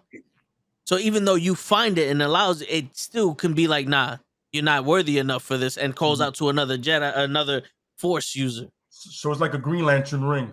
Yeah, pretty Yeah. much. Yep. That's why the black saber, the dark saber for the Mandalorians, you need to win it in battle because the original Mandalorian would. So let's say you're the king of the Mandalorians, right? You would forsake your name and you would be called the Mandalorian, and you can never take off your helmet because that's what you are. You're the Mandalorian. You represent everybody, and that's a way of having immortality because like the you said, Private Mandalorian, Robert. yeah, the Mandalorian never dies. The person who's in the mask dies, but the Mandalorian never dies. And when no matter which religion you practice in the Mandalorian, Mhm. whatever would you call them, a species or whatever Culture. in the culture, when they're at war, they all keep the mask on and never take it off to unify them all as one Mandalorian, no matter which one you are. Outside of war, some of them take them off, some of them don't. But when that Jedi Mandalorian had the saber, it connected to him as a warrior, and it's you have to earn this. So, and that's why you have to win it in battle. And they're saying that the when what's her name, the Bo-Katan. Bo-Katan was given the lightsaber. That's when the whole purge of the Mandalorians happened. It was cursed because she never earned it, and that's why Mhm. she wouldn't accept it again from Mando when he gave it to her. And that's why now it's rejecting Mando because he was gonna give it away willingly. Mhm. Because Darth Maul had the Darth saber, and when he lost to Palpatine with it, that Darth saber belonged to Palpatine, and it no longer accepted Darth Maul as its wielder. That's why Darth Maul hid it, and he just kept using his red sabers because he couldn't use it anymore. Mhm. So those kyber crystals connect with their owners real quick. You know, some of them Until- more than others, but Till that dude, till I forget what his name is, but that other Mandalorian got it, and then Sabine kicked the shit out of him and won it. yeah. Mhm. And they were saying that the reason why the dude had it from the Republic, from the guy that Mando got it from, Yes. Moff Gideon. yeah, Moff Gideon, is because he was one of the people who did the purge. Like he led the attack on the purge, and he found it, and it was one of those. Well, you killed the Mandalorians, so now you know you owe me. Yo, So that's why he the was able movie to I wanna wield it. see. I want to see The Purge, Mandalore Yeah. at night. No, listen, I want to see Order 66 completed, Yeah, like everywhere, and then I want to see the Purge, because I think in season 3 we're gonna get a lot more of the Purge, and during the Obi-Wan we're gonna get a lot more flashbacks, because when we got that little one in the book of Mando, where you see Grogu going, I just want to know who picked him up and took him away. My money's on Mace, but that's just me. Mace on some. I So don't have another arm. I can't pick it up. My bad, dog. yeah. somebody broke it down Mhm. and and found out that if you look at like the cartoons and some of the books and some of the other shit, right where the quarters are, so wherever a Jedi lives in the temple, Yeah, they have their personal insignia on a flag by the door, yeah. almost so you can identify which room it is. Mhm. And somebody figured out that the flag that is shown briefly as Grogu's looking around when we get the Mhm. POV shot Yeah. belongs to what the fuck's her name? Not Asajj Ventress. It's the other it's the Jedi girl who set up Ahsoka Tano. Oh. And they're Okay. saying that they're saying that she didn't turn to the dark side. Mhm. She just believed that what the Jedi was doing was wrong. Yeah. Like Qui-Gon. Qui-Gon never wanted to become a galactic enforcer. He thought Yeah. it was stupid for them to join the Republic. Mhm. So she didn't turn to the dark side. She just went against the council's orders. So they're saying that she is the one who, she's the best chance at whatever character picked up Grogu and Mhm. dipped. Okay. Because they can also bring her back for the Ahsoka Tano show because they have some history there. Because I know she doesn't become like a bounty hunter eventually with her Jedi powers. She could have. They Yeah, don't really go I could into have it sworn I in the read that, but, like, cartoon. because now that she wasn't part of the whole thing when she got ousted, she was like, "Well, I do have these skills and I need money." It's Right. it's exactly like the Bad Batch. It's like, Yeah. yo, we have his talents and we need money. You know what I'm saying? All right, no problem. Yeah. You know what I'm saying? Got knee deep in. We got waist deep into Star Wars lore and all that. There you go. You know what I'm saying? Toe out here dropping exclusive knowledge. That's good stuff. Hey man, I try, bro. No, that you said some shit. I was like, I didn't know that either. And I looked at some stuff myself. But I've been focusing a lot more on the Mandalorian. Yeah. Because of the clearly, like I said before, and just the bounty hunter life, I've always been a fan of it. Like I'm saying this when people always find it ridiculous that this is what drew me to bounty hunters is the Midnight Run with Robert De Niro and the actor that had just passed away from the guy, the father from Beethoven. It's really that movie because it was so different and interesting. You know what I mean? I see Hookah Bears there. What's going on, Hookah Bear? Yeah. I was just finding so interesting. It was like, he tracks people down and then you pay him. Interesting. It's an interesting line of work. You know what I mean? Let me find out you watch Dog the Bounty Hunter. No. Okay. I would. His hairstyle and dressing is disrespectful to all five senses. You don't want to see the WCW Renegade hunt people down? Oh my God. My God. My God.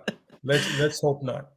Yo, that's who I thought it was when I saw the comers. I was like, why the fuck is Renegade out here fucking tackling people? The fuck? My man Lorenzo Lamas is coming in here. By the way, I used to love that show. I'm not gonna lie to you. Like I remember, like during the pandemic, I watched a couple of episodes and I was like, damn, this show's terrible. Oh, but the I've Renegade, watched everything else. I mean, what else is there to watch at this point? Back in the 90s, what we thought was good was Oh my god. We had no standards back then. If we did, we were very low. Yo, you remember the dude who it was some weird shit where he was a superhero, but he only changed it to his shit at night when the moon came out, and he drove a fucking PT Cruiser. Nightman. Yeah, Nightman. it's like he was like he couldn't sleep, so he did that because he can't sleep at all. You know, because he had got some accident that he has a suit. Yeah, it's ridiculous. It's ridiculous. You remember like, Mantis? Who the fuck came up with this? I don't know. Do you remember Mantis? No. There was a show when a guy that couldn't walk, he got an exoskeleton suit. Yeah, it's a lot. It's a lot. So many shows. They try to make their own superheroes so bad, and it just went left. Yeah, oh my god, man! I can tell you Tech Wars. I can tell you Tarzan, which is terrible. Special Ops. You know what I'm saying? It's funny because if anybody can believe it, I was outside playing all kinds of sports, but in the morning nobody's outside, so you're watching TV, and this is what they're giving. I remember at one point it went from Saturday morning cartoons to Saturday morning shows. You're just like, damn, there's a lot of shows on right now. You know what's crazy? I just looked it up. Who's that? And I recognize Mantis. Do you? I don't know why, but I recognize these other scenes here. Yep. Like for some reason, they give it on Fox. Yeah, for some reason, I recognize this. Mm-hmm. Oh shit, that's your boy. Well, no, that's John Jones's father in Supergirl. Yeah. Oh, that's damn. He's one of the guys that originally voiced him in Thing, and Justice League Unlimited. Yo, he's like fucking Morgan Freeman. He don't change. Nope. Like my man is fucking 95 years old. He still looks like he's 20. Yeah, bro. Yeah, there was a couple of shows like they're trying to make superheroes, and it was just like I remember if anybody remembers the Sentinel, props to you. Refresh me on that one. Huh? So which one was that one? The Sentinel, like the guy went somewhere to the Amazon and he came back with like all 5 senses enhanced. Never heard of that one. Yeah, it's crazy. Trust me, it's a crazy show. Yeah, there's one show that I keep fucking forgetting. But so the dude from Karate Kid, the sensei of Cobra Kai. Yeah. Greasy, whatever his name is. Mm-hmm. He had a TV show where he, I think, was like an alien bounty hunter or something. That had a floating fucking like eye with him. Oh shit!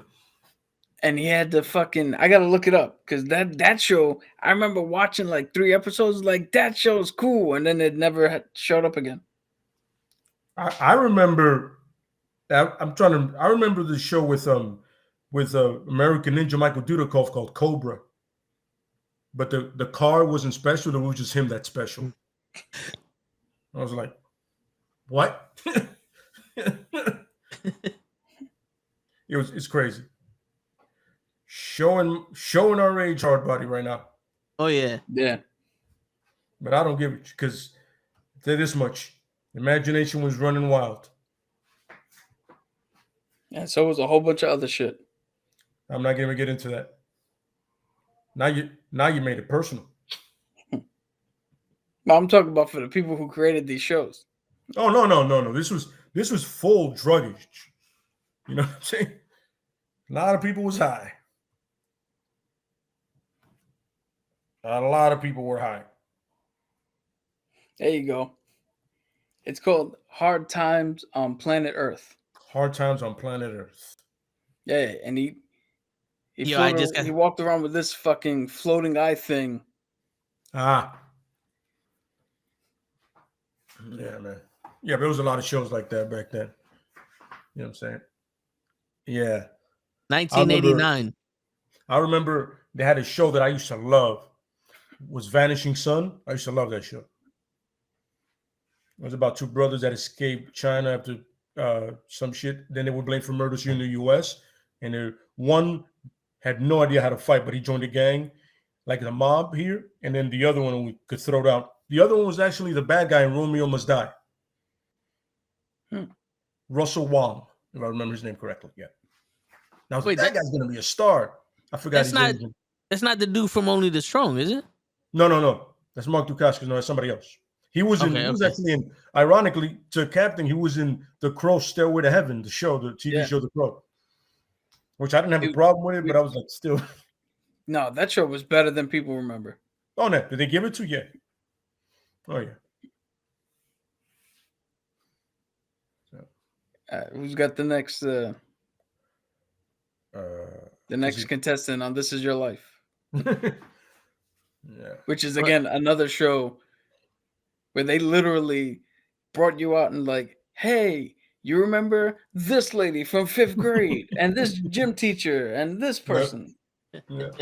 It's not something. It's not just something that Mankind did to The Rock in the Attitude Era. It's an actual fucking show. Yeah, actually, but he did it great. So The Rock's birthday is May 2nd, you stupid son of a bitch. I was like, God damn, Rock, that's a little bit hostile, bro. You don't think them chair shots were bad enough? Yo, for real. You know, it's funny though, because much like the TV show, there's like, oh, you made it to the age of 43. Let's look back on what you did. It's like, really? Now? It's kind of odd. It would only have been better if they had killed all the people on the show afterwards. Like, This Is Your Life. Boom. It was a good one.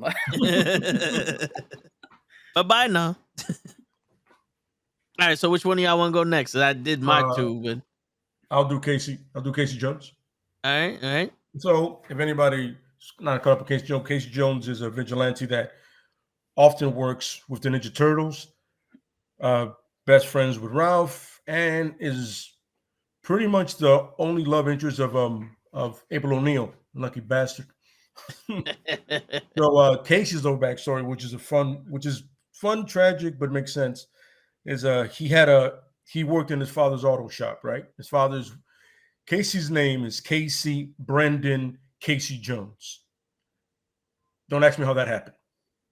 Okay. No, it's Arnold Brendan Casey Jones. The problem is he took the Casey Jones name because his father's name is Casey Jones Sr. So they have an auto shop, right? And then some purple dragons come, and his father refuses to pay up to them. So they kill him. And the lead dude, Han, is, for all intents and purposes, fucking up Casey Jones. I mean, bad, but Casey decides, it's not, I grew up, my father didn't want to give up. Stabs him in the neck. With the knife in his neck, he beats the shit out of Casey to the point where he has nothing to do. And then they kidnap his sister and his mom, hold her hostage. You know what I'm saying? Then Casey decides this is the time. He goes, he gets his mom and his sister back, moves them far away, but he loves New York, so he doesn't go anywhere. And he begins to train himself, and then he's realizing how bad his city's getting as he's getting older. You know what I mean? By the way, this all starts when he's 17. And by the time he's 22, he's full on masked, you know what I'm saying? All sports equipment, using it, and then he runs into Raph as Raph is beating up on some muggers. And then he starts beating on them, and then he says, I'm going to finish them off. And then him and Raph get into a fight. But then at one point, he realized this makes no sense. So they turn around and start fighting the muggers, and then that's when their relationship starts to build with the turtles. You know what I mean? But yeah, that's definitely I don't know, man. I guess his love of New York City and his choice of weapons is what I love. And the fact that the guy's in sweats. It's absurd. Yeah, and he has a crop top, which he never gets shit for wearing a crop top. Doesn't get shit for it. You know what I'm saying? But still a huge fan of Casey. The motivations are pure, and he's very skilled, which, like I said, when street level, I appreciate it even more. I love the street level guys, and Casey is as street level as it gets. Because when you're grabbing baseball bats and polo sticks and, polo bats and all that shit, I mean, come on, man. Put it in a golf bag, and that's what you are. I'm with it. Sign me up. Yeah, my man got the hockey stick fucking. Oh yeah. He got the goalie. He has the goalie stick. Yeah, the goalie stick. Yeah. Which, if you ever seen, it's bigger, so there's a wider thing to hit people with in golf clubs and all that. So if you ever seen a movie, you know him. If you ever seen the TV shows, you know him. You know, Yeah. even the one that that the guy Arrow, Stephen Amell played Casey Jones, which is a weird choice. But whatever, you Yeah. know, I digress. Yo, you know who did good? There's a fanfic of Casey Jones fighting somebody. I forget who it is. It could be Nightwing. I'm not sure. Mhm. But John Morrison from the Oh WWE yeah, yeah, plays Casey Jones. Actually, pretty yes. good. He's fighting Kick-Ass. Ah, Yeah, that's one of these guys used to do it, but they stopped for some reason.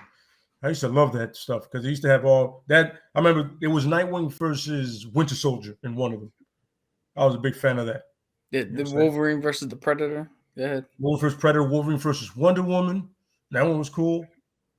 You know what I'm saying? They had one. It was. Oh my God, how can I forget that? It was cool, but it'll come back to me. It was a superpower beatdowns. Okay. It was Gambit versus Nightwing. Shit. You get a chance on YouTube, check it out. It's pretty cool. You know what I'm saying? Just like really big fans doing matchups that people always wanted to see. Yeah. But yeah, Casey Jones, definitely, man. Huge fan of it. Love it. I'm saying. Always wanted the mask, but So, which is the closest version of Casey Jones that we got in the movies? I would say the first one, the first dude. You know what I'm saying? I'd say he had 1991. he had the look to him more. Because Casey Jones has long hair, kind of raggedy, you know what I'm saying? Like, man was not well kept. He was all about the violence. You know what I'm saying? Yeah. Yeah. And he actually is believable that he'd go that crazy. absolutely, yeah. You can see it, you know what I mean? And that fear that he has of like in close places is just for the movie. That's because they didn't have enough time for his scenes to be filmed in the place they set up to be the sewer. All that was like to hide that. You know what I'm saying? So he's not afraid of closed places because if you read the comics and you see the show, he's always down there with them. Yeah. Yeah. Fun fact: if anybody's a fan of Chicago PD, Yeah, that's right. that was Voight's right hand man. Yep. In the Linsky. beginning couple of That seasons. was Linsky. Yeah, Linsky. Yep. That was, and that's funny. That was always my favorite character in that show. It's always him. You know what I'm saying? Because he was so relaxed, but he's also you can tell like he can kill somebody right now if he wants. Yeah. Yep. Yeah. He was the dude that when Voice trying to intimidate somebody, he just stuck his head out. Goes, "You need me to kill him? Like, yeah. You want to take him to that place? I'm down for whatever. I mean, he didn't have any legs when we arrested him. Uh-huh. I don't know why he's bleeding profusely, but he didn't have legs when we arrested him. I said, how about we take him to the cage? What's the cage? You'll see. Oh, you gonna find out. So he says, come with me. He says, no, I'm not asking you. Come with me. It was really quiet, like his voice was really, and never got high. And he was also like, oh yeah, yo, he'd be perfect to play Jake the Snake now. Yeah, yes, absolutely. He definitely has that demeanor in so many ways, man. Also, come here. I'm sorry. I believe I told you to do something. Go do it. Just go do it. It's not a conversation. Just go do it. There's multiple ways of making someone talk. on a side note, I always find it funny how Fire, the guys in charge, they all talk like this. Yeah, they got a whisper rasp that they can't. Yeah, because they gotta hide their identity. Like, yo, that's what it is. I expect they're Batman. I expect them to go up and like, where are the other drugs going? Exactly. Yeah. I could, side note, who do you think Voight could be as like if he was a hero in DC or Marvel? Who do you think he could play? The White Nick Fury. Yes, he already has that leadership thing going for him. Yeah.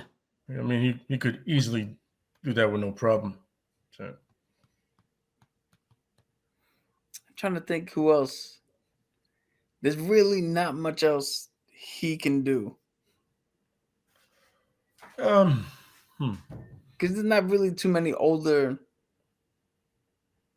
white dudes. He can play an Elsewhere Commissioner Gordon, like an Elseworld story. Like how you know how some. By the way, side note, DC Comics, that's what you're doing great. Elsewhere, where it's just one comic run and that's it. You're killing that. I'm sorry, I had to say that, but because the deceased is great. But anyway, yeah, like one of those things, like in a show, like see, like I can think the Bat. I think like any show involving the Bat family, and they go to another dimension or another multiverse, or the multiverse thing. He can be the commission. He can be Gordon there. He goes, I got it. The hell's Batman? When what do you call it? When the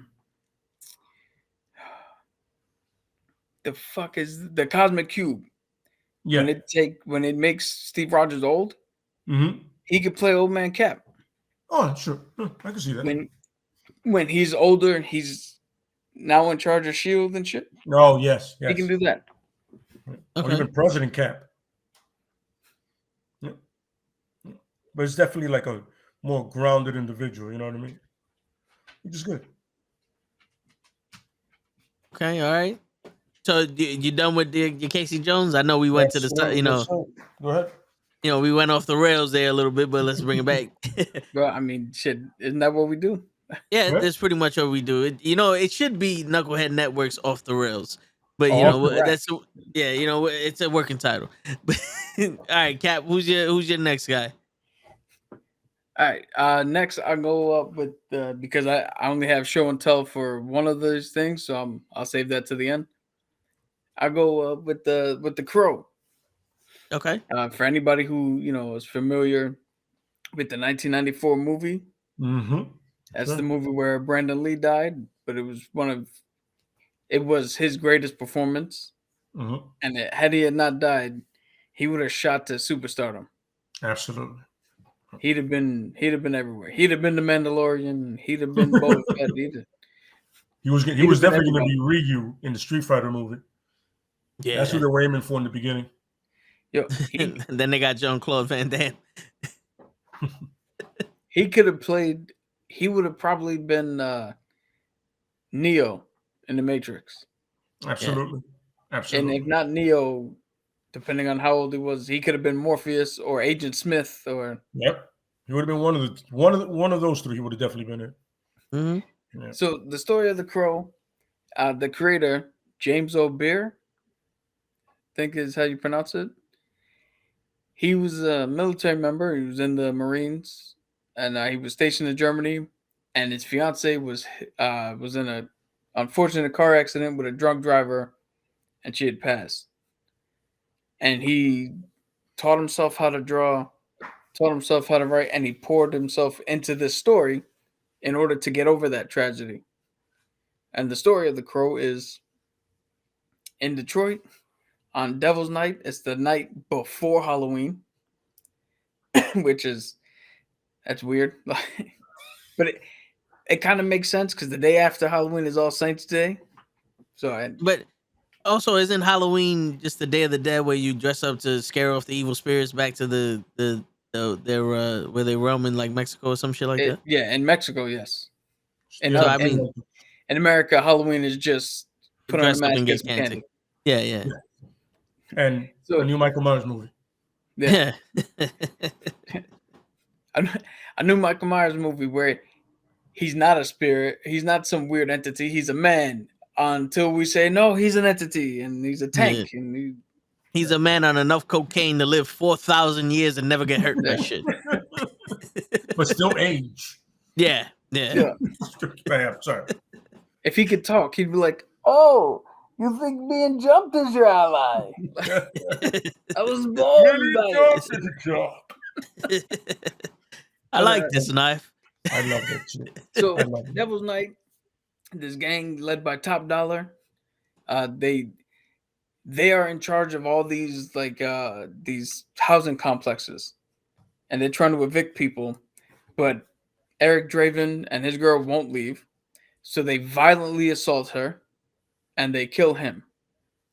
And then in the comics, there's an actual fucking like a raven spirit, and some dude who talks to him on a train and explains to him what the fuck's going on. But it's really just a spirit. When something so egregious happens to you, your spirit can't rest and it can't pass on to the other side. So the crow brings you back and gives you to the ability to exact vengeance, to put your soul at ease.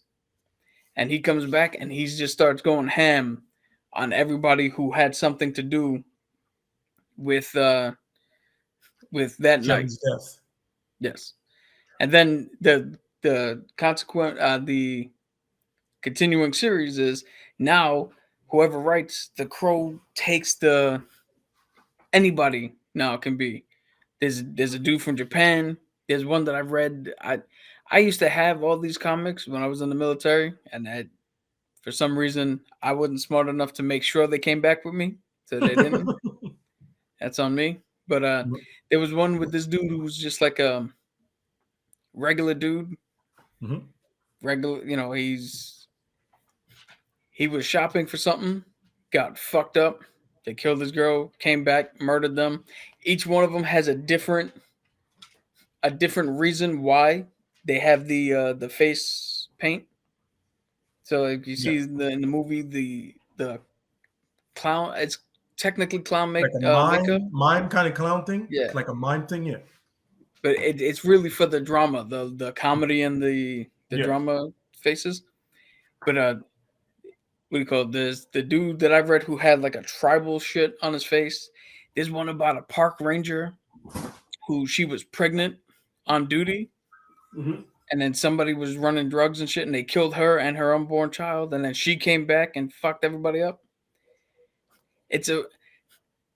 These are, as weird as it sounds, these are like I need to get over some shit comics. Yeah. Where you can literally put yourself in a situation where X happened, so I can live vicariously through this to work through it. Mm-hmm. And they did 4 movies. The first one, the original one, like I said, Brandon Lee, one of the best movies you'll see, especially coming out of 1994.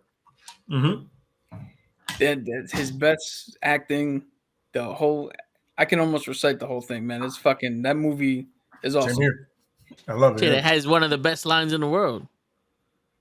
Doesn't rain all the time, or it can't rain all the time. Dude, I love the ending where he just grabs Top Dollar and he's like, "Hey, I got 96 hours of pain, all at once, all for you." Yeah. My thing is, wait, when it's to his head, he goes, looking, and you see Fun Boy go, "Oh fuck, he's not gonna die." And then, of course, one of my favorite lines is, "Mother is the name of God on the lips of all children. Morphine is bad for you. Just throwing it out there." There's the line where he's like, "Oh, Jesus walks into an inn, hands the guy 3 nails and says, 'Can you put me up for the night?'" Or my absolute favorite joke ever. He's like, Top Dollar comes in and is like, "Who am I? Grah, bang, shit, I'm dead." Because he thinks he shot the bird, which is fucking hilarious. But then they did City of Angels, which is not as bad as people think.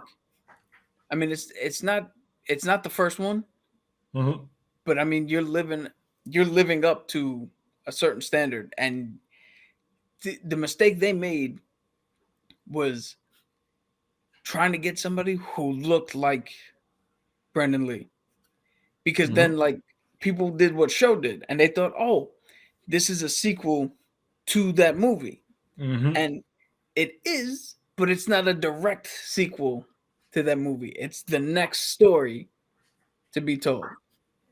So it is better. I mean, it is good, but if you hold it in conjunction, trying to match it up, it does fail. Then they did a third one, which is okay. Then they did one with Edward Furlong, which is one of the worst fucking movies I've ever seen in my life. That's the one that played Cobra Commander? No. That's I wish he would have fucking the kid from Terminator 2. Yeah. Oh, okay. The one everybody hates. Yeah, yeah, Everybody hates that cat. Yo, so yeah. But So- it's good. here's Sorry. this is the funny thing. And so the first crow, Shelly has the mask, the comedy and drama mask. Mhm. That's what he sees. So he paints his face with her makeup and puts the same thing that's on the masks. In the second one, he dies, they kill his kid. Mhm. When he comes back, he sees the paints that his kid has. So he grabs the paints and he paints his face with that. That's his connection. Mhm. The third one, they go a little bit of a different route. He's framed for murder for killing his girlfriend, which he Mhm. didn't do. And when they execute him, the electric chair burns the fucking visage of the crow into his face. So his skin falls off and it's just now seared into him. Edward Furlong, this motherfucker, literally was like, he walked back into the trailer after his girl died because the four horsemen killed him and went, touched the fucking board and was like, the magic marker. And just magic markered his face. Like, nothing that really connects. Because he was looking at pictures, not even like she wrote a fucking soliloquy with the magic marker. No, he just, nope, pick up magic marker and I'm just going to mark my, like, what the fuck? So skip the fourth one. Watch the third one if you want. Yeah. But the first two, I highly recommend. And I recommend, the good thing about pick up the original one to get the full effect of the crow. But the good thing is you could pick up any one of them and just follow that character and see what happens with them. And you can fall in love with it, anything you want. Fun note, when I went on the only pub crawl I ever went on was in Rome, Italy. And we had to give our names. And none of the dudes, like none of us wanted to give our real names. Because we were like, we're in Italy. They're not checking IDs. They don't know who the fuck we are. So one of the guys put down Tony Stark. The other guy put down not Bruce Wayne, but David Wayne. And then I went, fuck it, Eric Draven.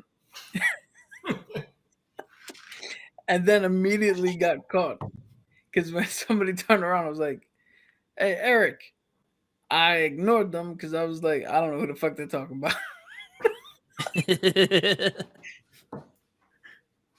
Because here's a little tip, kids. If you're going to give a fake name, remember that you gave the fake name and respond to it. That's when you turn around. That's when you turn around like, no one calls me Eric. It's fucking Draven, motherfucker. Just turn around. No one calls me Eric. Quote the Draven, nevermore. He was like, who the fuck is you? I don't remember waking up next to you, motherfucker. You know? Oh, I don't know. He wasn't there. He wasn't there this last time, but it's probably a COVID thing. But if anybody ever wants to meet the guy who does the crow, he's normally in Artist Alley for Comic-Con. So if you ever get a ticket and want to meet the man, I never did because I don't like to bother people. Yeah. I hear you. Does anybody have anybody else? Anything else? Yeah, I got one more. Okay. You got Yo, any so- more? All right. So the only one, like, I know the first issue of this comic, The Last Ronin. It's also a Teenage Mutant Ninja Turtle run. I know Lay knows. You probably know more about this than I do, but I know the first comic where Splinter's son basically killed off the turtles. Not Splinter's son, Shredder's son killed off the turtles, except for one, and they reveal that was Michelangelo, who was the last Ronin, the last one out of all the turtles. And he was so hell-bent on revenge that he was like, I'm going to kill this motherfucker. But he also was being haunted by his brothers. So he was like psychotic, where he's talking to himself, and then you'll hear Raph and Donatello and all them talking to him while they're doing shit. Like, why are you doing this, bro? He's like, I don't give a shit. I gotta be here. What's going on, RKH? And he winds up like going to, because at this point Shredder's son was like the ruler of the city. He was the like the mayor or something. He was the richest guy. Like he won.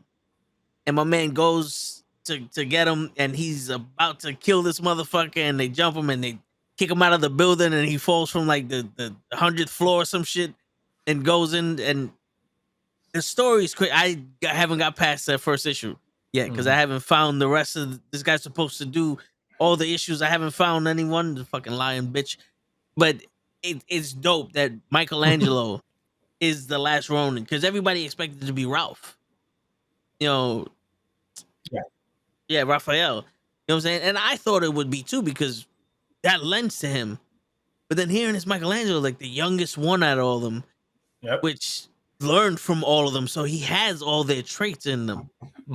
Because going back to the cartoon that Caps keeps talking about, they went to this other realm where the rules didn't apply, and you can literally do anything you needed to do to fight this alien. And he had to take over the team to basically tell him like, yo, stop following your instincts and just do crazy shit. And that's how they won the alien. So he was the leader of the Ninja Turtles there. And he knows some shit about things. Not as good as Donatello, but he knows some shit. So he's a mixture of all four of them, including himself, but he's a mixture of the other three. So seeing that, and he's the youngest, he's like, yo, this is actually kind of cool. You know what I'm saying? Because everyone takes Michelangelo as the comedy relief. And now you put him it's like Leslie Nielsen. You put him in a serious role. You know what I'm saying? Like, oh, listen to guy act. Even though it was reversed, because he went from being serious to funny and shit. But it's funny because he has most of their weapons with him, and he has all of the like their stashes what they used to wear. He has them like tied up to every one of the weapons. So you see Leonardo's katana, Raphael's sai, Donatello's bow. Like he has everything. You know what I'm saying? When he uses any of the weapons, you see it flapping in the wind or whatever. You know what I mean? So yeah, it's really, like I said, when I found out it was Michelangelo, I was like, okay, that's a surprise. All right, okay, I see it. But it's a really great run. You know what I mean? And if you're a Ninja Turtle fan, especially if you're a Ninja Turtle fan of when they first came out, you'll get more. You'll realize that the Turtles aren't as friendly and happy. The black and white enemy, colorful and great and pizza and shit. It don't work that way. So when they first came out, they murdered a lot. They didn't have different color stash. That was only for the toys and the marketing and the differentiation. But when you guys read this one, you're gonna get more feel of that. They even have a couple of panels when it gets more in, like they draw them like they used to. So you're gonna be going to go, oh shit, you're gonna have that flashback, into the younger ones that have no idea. This is a more mature turtle, so you're gonna, at a certain age, you're gonna appreciate it. Other than that, certain age, you want to appreciate these turtles, the fun ones. Don't read that. You want to get a more mature Ninja Turtle version? Read that. Definitely read that. And it's great writing. The artists are amazing. So everything is good money. You'll really enjoy the run. And fun little fact, I wish we were talking about it the other day. I wish we would have kept this video. But like 2018, 2017, me and Toe went to Comic-Con. And we actually, there was a voice booth for Nickelodeon where you can go in there and pick a scene from one of their cartoons and voice them. So me and Toe went in there. I was Donatello. He was Michelangelo. The dude in front of us did like maybe 4 takes. Like he was in there for a while. We're sitting out here like, I'm like, good. I need to memorize what the fuck this dude is saying, because they showed you whatever scene you picked, they showed you it and what all the words were, so you can get in there. And I almost had this shit memorized walking in. Yeah. Me and Toe walk in. We do a fucking scene. It's about somebody had the Michelangelo had the tripod. He lost it. Mhm. And Donatello was like, "What the fuck? How did you lose this shit, bro?" And you know not to give me stuff. Yeah. And Yeah. we did it one take. Mhm. And the lady was like, "Yo, that's fucking good." It's like, "You guys related? Like you were brothers." She's like, no wonder. No wonder Yeah. it was like that. Yeah, I was like, we argue a lot, so this is second nature to us. Yeah. You just gave us a subject to do it too. Yeah, right. Shit, we was arguing on the way over here. Yeah, that was a good one. Shit. Yeah. But yeah, that's as far as I got. I think that's the very interesting. I like stories like that have like a powerful backstory to it. You know what I'm saying? It's like I don't like shit that's like, all right, this guy is going and he's killing people. But why is he killing people? He just wants to. Like, all right, that gets old quick. But when you have a motivation and all the other stuff, you can connect to it and watch somebody grow because you go from rage to, understanding, acceptance, and all the other Mhm. shit. You know what I'm saying? Yep, I So understand. that's dope. I have Man at Arms. It's gonna be pretty short because he doesn't have a massive backstory. But Man at Arms in Eternia is pretty much there to speak to the royal family about any military strategic or any policing of their vast empire, and everything, all of Eternia. His name is Duncan. He is the father of damn, I always forget her name. It starts The with girl. S. Huh? I think it starts with Sheila? S. I always forget her name. But he is the young lady that accompanies He-Man, Man at Arms, and Orko all the time. He is her father. He's legitimately her father, and he trained her exactly like he would have trained a son. You know what I mean? And she eventually becomes the woman of arms after her father. I'm saying after father can't do it anymore. And fun fact in this thing, when the Eternians have a bit of a longer lifespan than normal human beings, they age a little slower, not like vampires, but they age a little slower. You know what I mean? So the man of arms has experience like nobody else.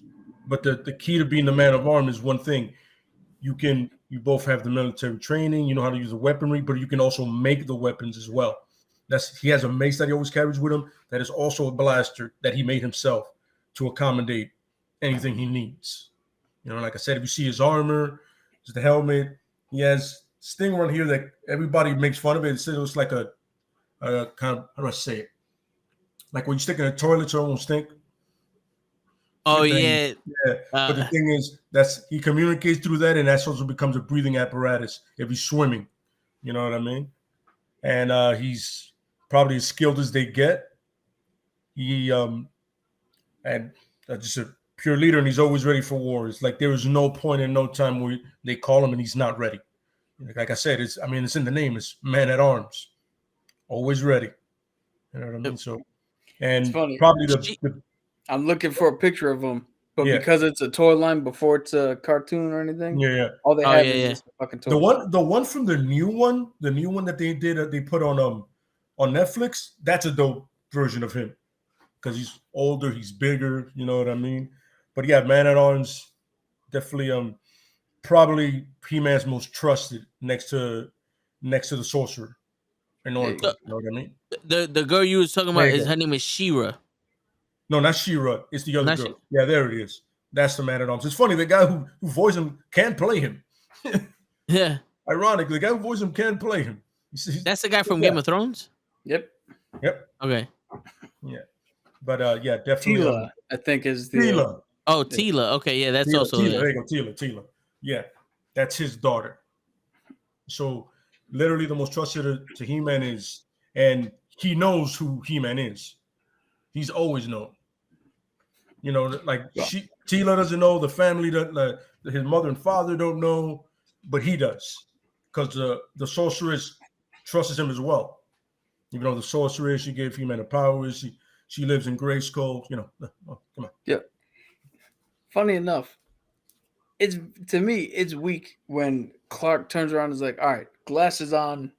Nobody could tell that the fucking 6'6" huge dude wearing glasses is not the same as the 6'6" huge dude wearing blue and red.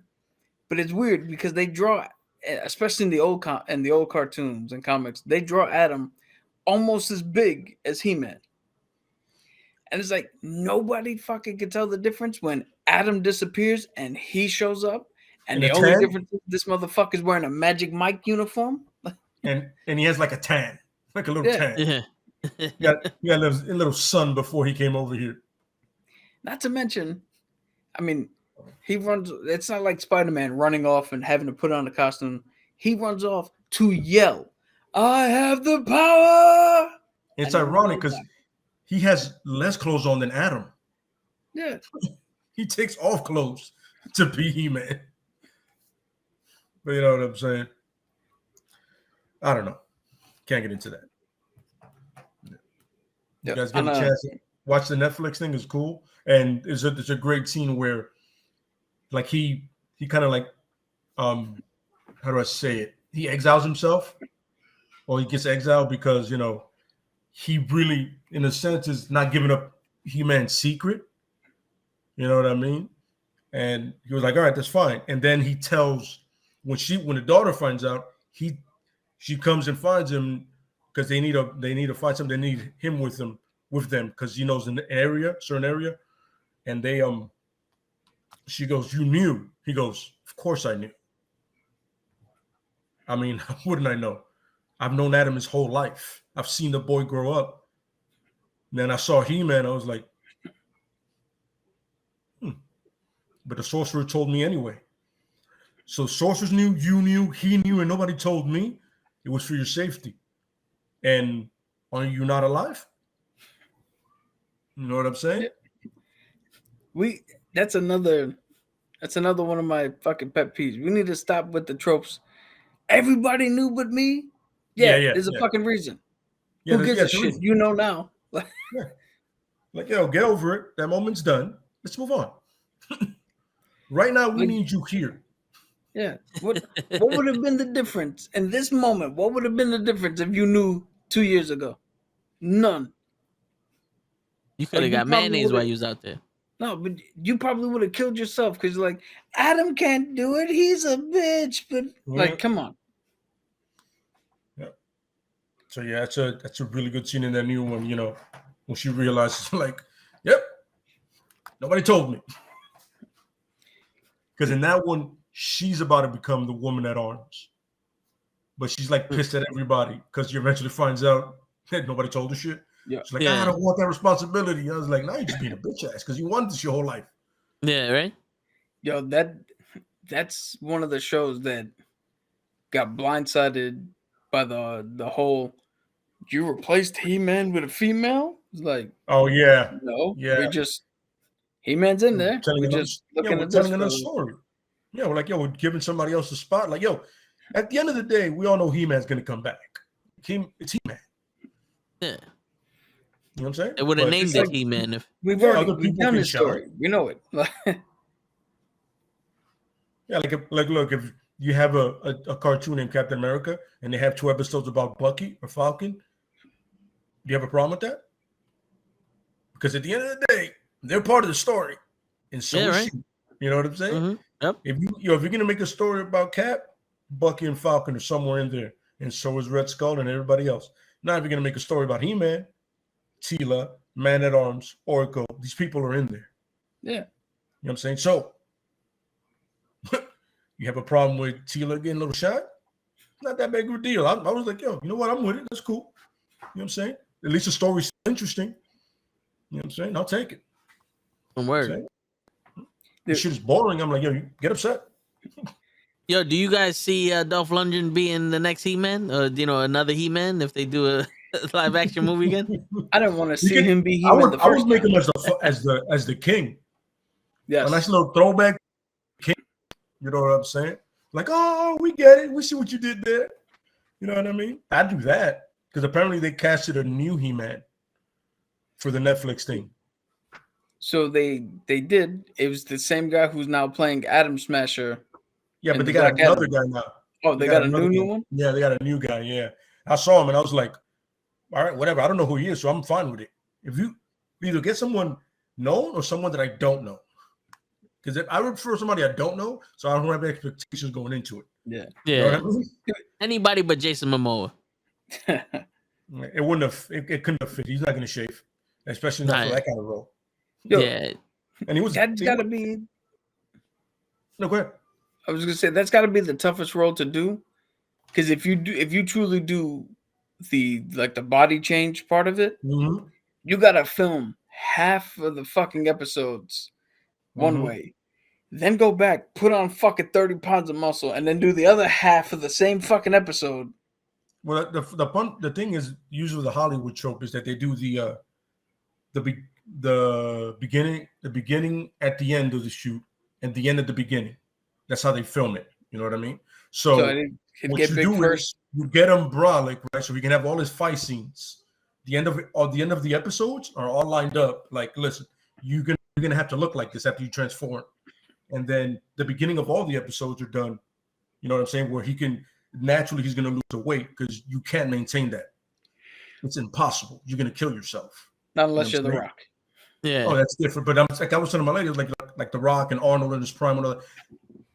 There's a thing they were used to. These actors aren't used to doing that. No, yeah. And plus they And eat these guys, 7,000 meals pro a day. wrestling, powerlifting, bodybuilding, or you're an athlete, you're gonna look like that because you do that every day. These cats, you gotta be like, yo, Yeah. we gotta film this whole season. All the action's gotta happen right now, and then we'll do the drama stuff after that. Because I'll be right the back. guy's gonna naturally deteriorate. He's gonna just go back down to his normal weight, to the atom weight, should I say? Yeah. And by the way, to play He-Man has to be difficult because that's it. It's pretty. I remember there was one thing where he fought a comic where he fought Superman. For real quick, I was like, well, he's supposed to be the most powerful man in the universe, but clearly Superman came from one universe to his, so you know. I would be Who down. won that one? He's evil. Do you see that costume? What is evil about that costume, bro? He has his underwear on the outside. He's wearing too many clothes. We must kill him. Like, clearly, that's a good one. I mean, clearly, this guy needs help. Maybe he's special. The underwear's on the outside. We got to help him. But yeah. I've never heard that take on Superman, but that's probably the best take. But then again, you got to do that to Batman because originally Batman did it too. I would do it to Batman too. I'd be like, yo, you know why they did that originally? Why? So they didn't have to draw a bulge. Ah, that makes sense. I can see that. That makes sense. So you just make that a different color than the other one, and then people just true. Because if it was the same, if it was that like that blue or that gray, it's all flying out. Yeah. But meanwhile, when they do the George Clooney one, there's a cup. Dude, yo, they zoom in on nipples, cup, and ass. Mm-hmm. I don't know why. I don't know what Schumacher's rest his soul. I don't know what Schumacher's deal was with that. Like Schumacher loved that kind of shit. Joe Schumacher, I was like, yo, why am I seeing Batman's balls, ass, and nipples in a costume? Yeah, dude, that's so. My parents died in the alley. Look how good my costume fits my ass. I'm like, no. I never saw Keaton's balls or ass. At no point. Tim Burton didn't need all that. You know what I'm saying? Tim was like, yo, that's not what he's about. Yeah, that's Gotham's ass. Yeah. It's America. That is America's ass. Yeah. What's super weird is that he did that for Batman, Robin, and Batgirl. Yeah. And it got weirder when it was Batgirl. Like you would think, I saw that shit when I was younger. You would think I'd have been like, "Ooh, they showed fucking Batgirl's ass," but no. When they did, I was like, "Oh, that doesn't feel right at all." Yeah, I feel a little uncomfortable. Yeah, it's like that feels worse than the other two dudes. Come on, I'm like, I didn't. Why does it need to be atomically correct? It doesn't. It's a suit of armor. You know what I mean? Jesus Christ. But anyway, Hey man, you gotta get your fetishes in when you can. On a that's brief what I tangent. feel like that's what Schumacher was doing. Yeah. On a brief tangent, the circle on your shirt, since we were talking about He-Man, reminds me of something Thundercats. Oh yes. Yes. If It's actually the anybody samurai knows, shit, but yeah, I'm with it. I Thundercats, know. oh man. If anybody, if the original cartoon and it's like 100 and some episode run is too daunting for anybody, which is understandable because it's an old cartoon and blah blah blah. On Hulu, they did an actual they did a remake. It only got one season because the fucking executives are stupid. They had a fucking great show with great acting. Will Friedle, the guy who did Batman Beyond, he was Terry McGinnis. He voices Lionel. One of my boys who does the D&D thing, Matthew Mercer, he's a voice in there. They got some other guys. The guy who plays Panthro, you'd recognize him. He was Worf in Star Wars and Star Trek, the Klingon dude. He does a whole bunch of voices. The original guy who does the voice for Lionel is the king. He voices the king. Yep. Yeah. And it's on Hulu. Yeah, man. If anybody wants to watch it, I guarantee you one of the best American cartoons you'll see. Yeah, absolutely. Yeah. It was that's another one that I got into and then they canceled it. I was like, so that's what I was gonna get into. They canceled it because the toys weren't selling. And the toys weren't selling because kids weren't watching it. We were. Adults were like, yo, this is the fucking Thundercats that I remember. This is what I love. And they made it new. And we got into the show. And instead of running with it, they went, sir, the kids are not buying the toys. Kill the show. Yep. Like, what the fuck? Just make a goddamn show. What the fuck are we doing? Like, absolutely, yeah. So, I mean, you got an Adult Swim or something like that. You got somewhere you can put it, man. Yeah, I remember. I was like, it used to be Young Justice and then that show, and I used to be like, all right, let's do this. Nope, not happening. I mean, thank God they didn't do that to Silverhawks. I've been really pissed off. I'd have been also. That's three shows that I grew up with when I was younger. That'd have been G.I. Joe, Thundercats, and Silver. I'm like, yo, I'm mad that they got rid of the fucking Centurions. oh yeah. It's funny because that's something that I would have loved if you give me the money in the studio. I would have loved to make a movie of that because it would fit in now. You know what I'm saying? Because the way the world is, the way the world looks now, and the technology, it'd have been perfect. Everything is voice activated, and their thing is voice activated. Yep. You know what I'm saying? It'd been fun. Although they weirdly had one dude weirdly had a wolf that they kind of always had to keep up in the tower because why would you send a fucking animal into the goddamn war zone? Like, yeah, exactly. He's like, yo, I need to become a motorcycle. Watch my dog. Like, no, I gotta run. I've always said it every time I hear Ace McCloud, I'm like, that's definitely Matthew McConaughey. Nobody else can play him. Yo, just to think, man, that's another one that like sparked imagination. To just think you could just walk outside and be like, hey, lady in the cloud, I need this for this reason. Power extreme. And then like what the fuck was her what the fuck did Tony Stark in Age of Ultron? What did he call it? Veronica? Where he got the Hulkbuster suit? It's exactly like that. It's just call down what you need and it just starts fucking forming on you and you go. Yep. Exactly. So yeah, look, it's already there. You know what I'm saying? And I remember the problem is they have land, sea, and air, and the sea guy is only useful if he's around water. Absolutely. The other two guys can do whatever they want because land and air is even the land guy had a helicopter. Even the land guy had a helicopter. Yeah. Yeah. I remember the sea guy. I was like that. If that's not Tom Selleck. Yep. All right. I don't know who is. Okay. That's clearly Magnum PI, and nobody's saying it. The best animated mustache. Yeah. He literally. I was like, I just watched an episode of the show you're on. The other show you're on. Love Magnum PI. Oh man. Damn, man. Growing up. Any other ones, Ben, or should we get into the last one? Let's get into the last one. All right. So my last pick is the Green Hornet. So the Green Hornet for me is something that me and my father bonded over, because in the 1970s, a little actor who didn't do really much, named Bruce Lee, was cast as Kato in this show, which is yo. I'll get into that, but the brief history in the 1930s, there was no TV, there was radio, and radio stations, instead of playing music, because there wasn't that much music back then, they would do soap operas and little voice shows. So you would get like an All My Children soap opera, and then up next you'd get The Adventures of the Green Hornet, who was the first like big superhero vigilante.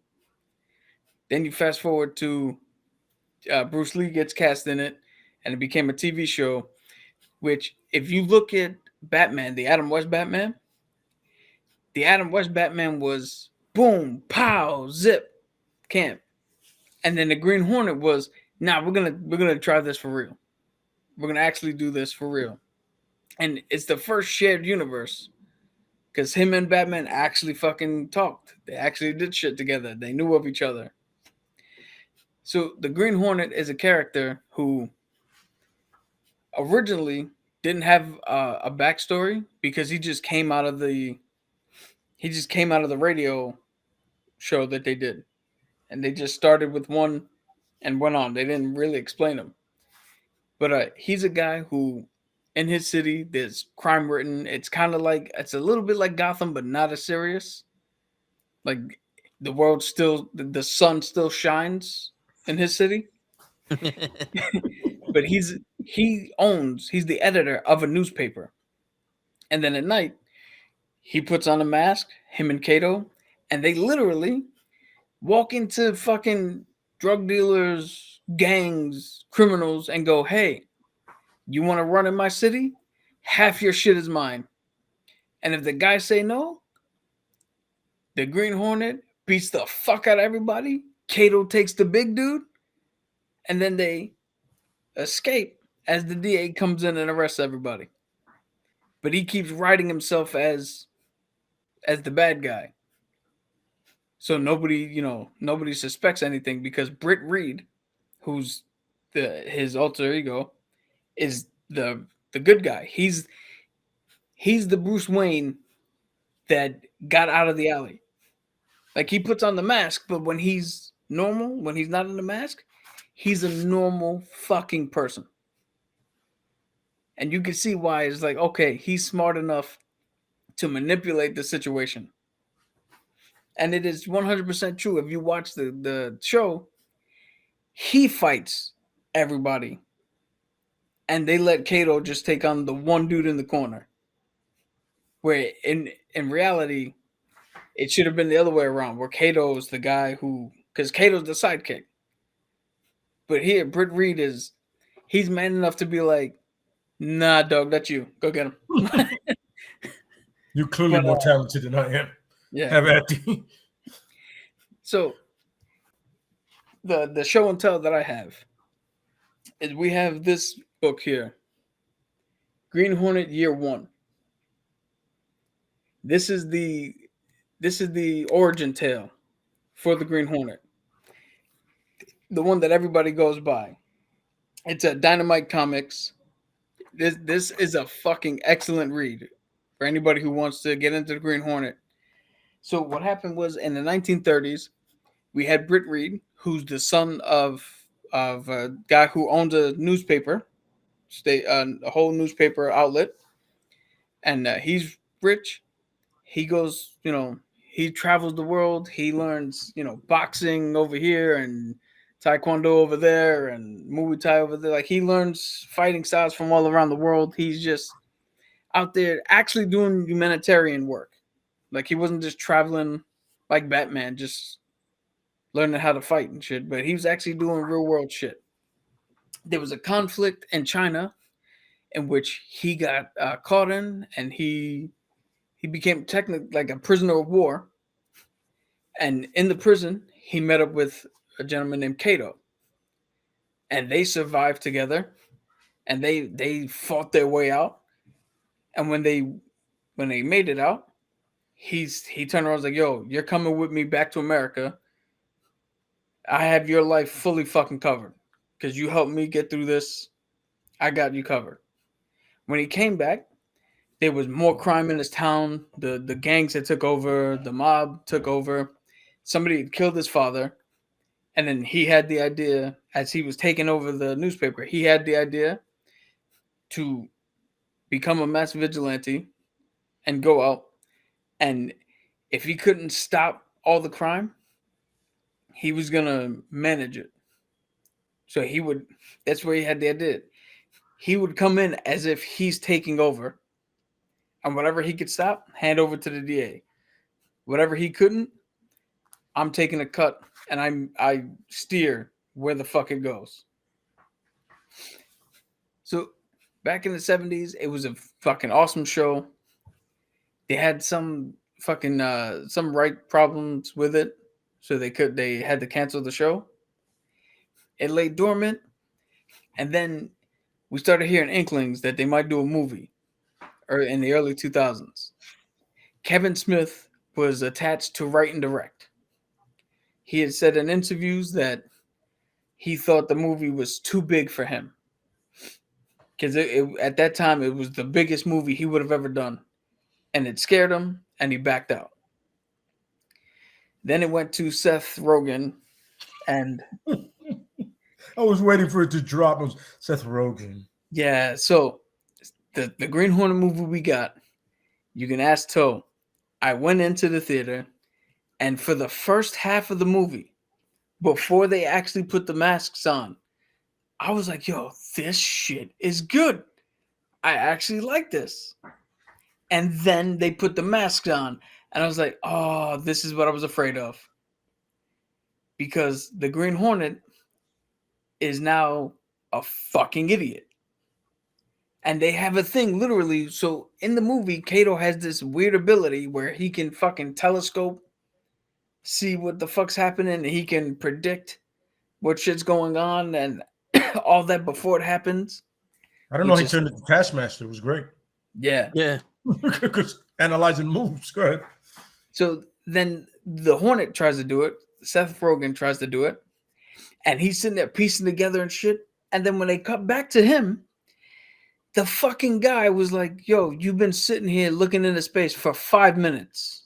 What are you doing? It's like, yo, oh my God. And then he gets trapped. Kato can't save him. He's about to man up and fucking finally do the shit himself. He gets up. He has the bottom of the swivel chair in his hand and then fucking trips. And oh my God, I hate that movie with such a fucking passion. Yeah. And I hate it even more when I bring up this. So Kevin Smith wrote an entire script for the Green Hornet. He backed out of the movie. It sat on the shelf somewhere in some studio doing nothing. So then these guys came up. Who is it? Phil Huster and Jonathan Liu came up, found a script, and turned it into a comic. This is volume 1. This is the finale, volume 2. This is the movie. There you go. So that's volume 2. And I'll show you volume 1 again. This is the movie we would have gotten had he had done it. So in this one, Britt Reed is younger. And is it Britt Reed? I think it's the son of Britt Reed. Yeah, the son of Britt Reed is, what do you call it? His father had been the Green Hornet for a while. He had to give it up. He got old. So the son of Britt Reed is chilling. Kato has a daughter who was training to take over Kato's position. Mm-hmm. So then, out of nowhere, this Yakuza guy, who's the Black Hornet, shows up, starts fucking things up. and they look at they kill Brit, they kill the father like they always do, because a superhero can't become super without somebody dying, without a parent dying. It's part of the, like, Disney even does it. A parent has to die. It's a trope. It has to happen. Yeah. So they turn around and they're like, "Yo, we're gonna take over," and it's the adventures of Kato, the new Kato, and this guy learning to be the Hornet and Kato. And they even have a thing. They even have a scene in here, if I can find it, where he's trying on different costumes before he finally settles on his look.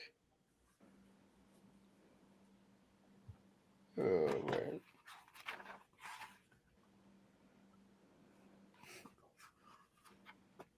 I think it's in the first one. I'll find it. Show. But if you read this comic, you would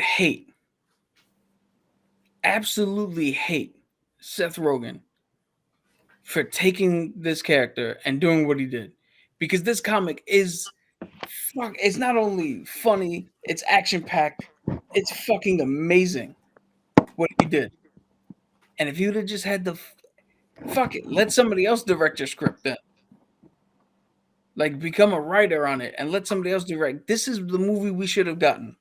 Because again, so Batman, you got to think of it this way, right? Batman is a guy, because they're very similar, him and Batman. Batman's a guy who, his parents died. He became a bat to instill fear, and crime is running rampant. This dude, his father died, and he turned around and said, well, fuck it. I'm going to act like I'm one of them so I can take him fucking down. And I'm not going to be a bitch about it, who every 10 seconds is a fucking, a traumatic fucking experience of being in a goddamn alley. He doesn't. So Kato has darts that he'll throw and knock people out. This dude, he truly doesn't like using guns and killing people. So he made a gas gun where he'll just little gas pellet, you go to sleep. He's got a stinger, which is like a taser at the end of a stick. Zap him, go to sleep. Perfect fucking weaponry. Nobody gets hurt that he doesn't want to get hurt. Mm-hmm. He always comes out. Nobody suspects him, because even when the cops and the DA show up, he always comes out looking like the bad guy who just so happened to fucking I escaped by the skin of my teeth.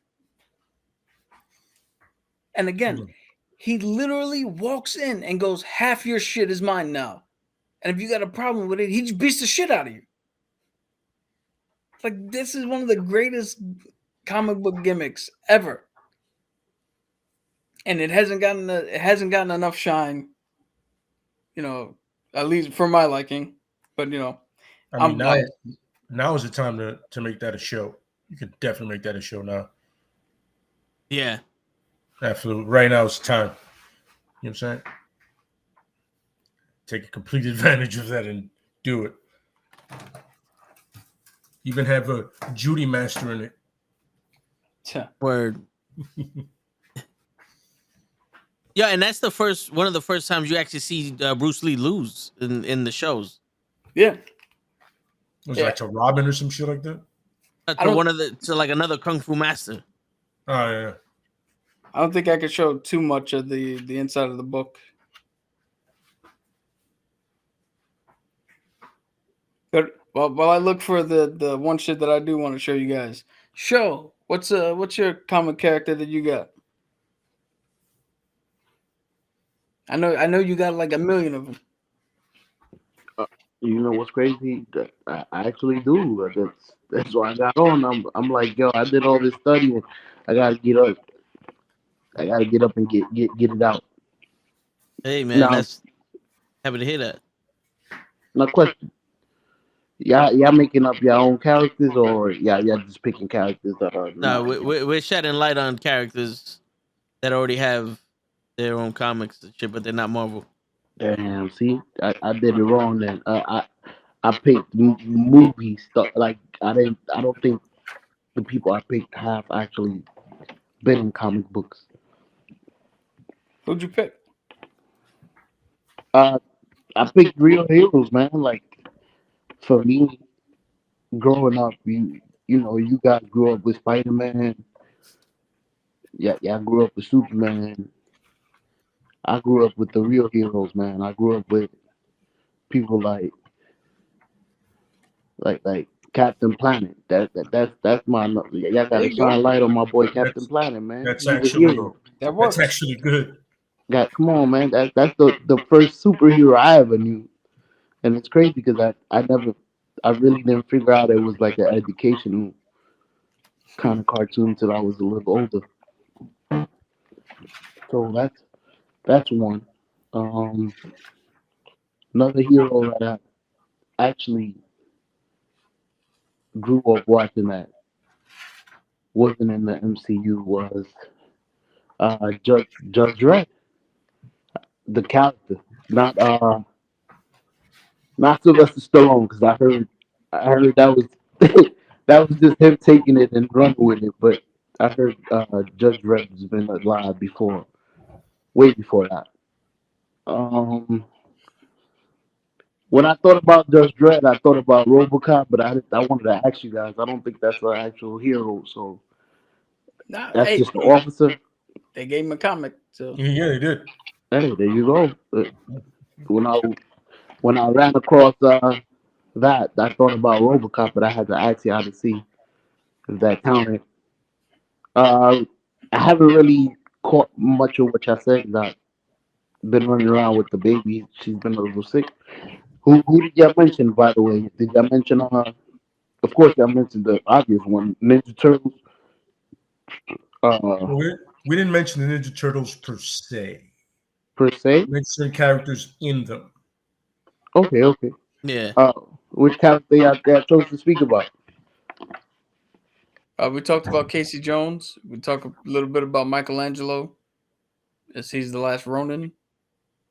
A little bit about a lot of bit. That's crazy. Ninja Turtles sound a lot more in depth than you think.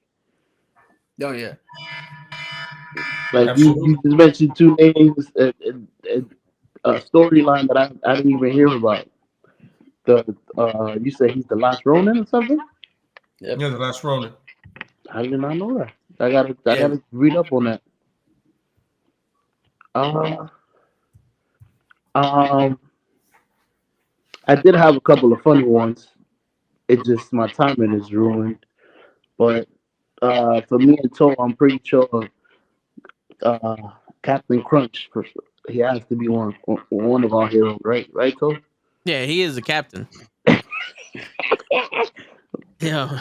Don't Yep. don't forget Captain Insano. Yeah. But we're also, telling them about some of the people. We're not just saying their names. So do you have any information on some of these guys? Like you want to give us Um, like one or two of them? Informational purposes. What did I read up on? Like I said, Judge Dredd. Most of these characters I looked up in general, like general basis. I didn't really go into them, but I did find out that Judge Dredd was an old character that Sylvester Stallone took, like I said, and played it. But it was Yeah. alive before him. I thought he brought it to life. Well, I thought he started it. No, it's something like 2000 AD or some shit like that is where they come from. That's crazy. Yeah. If anybody, the whole Captain Planet thing, if anybody has a sick, twisted sense of humor, look up Cyanide and Happiness on YouTube. They have a funny spoof on the whole Captain Planet thing. Cyanide Cyanide and Happiness. and happiness. I'll check it out. Oh, and by the way, I found the panel I was looking for where he tries to, there you go. He tries different costumes. So he literally goes like a Hornet. But then God, the dude, and the next thing, the dude grabs the antennas and pulls the mask down over him. so it fucks him up and he loses. So when he comes back, the old Kano's like, "Yo, he's just a revamped version of the fucking trench coat, the fedora, and the fucking mask. Like, like why are we trying to fix what's not broken? It's not man? broken.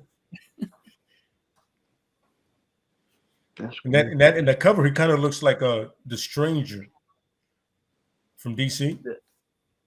But I know the Stranger pulled a lot of inspiration from him and the Spirit. So Yeah. So there's a lot of different looks. There's the This is what I liked about what Kevin Smith was about to do. So there's the original, like the movie Serial.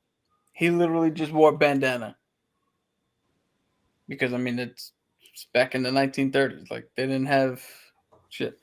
But then then he wore this for a while, the full face covering. Then we get into the look that everybody, oh not everybody, but the look of the TV show, which is yeah, it's right funny. here. He's lucky he never had a scar like on his face, or anybody would have been able to bag him. Go, I've seen that scar before, like a little scar on your chin.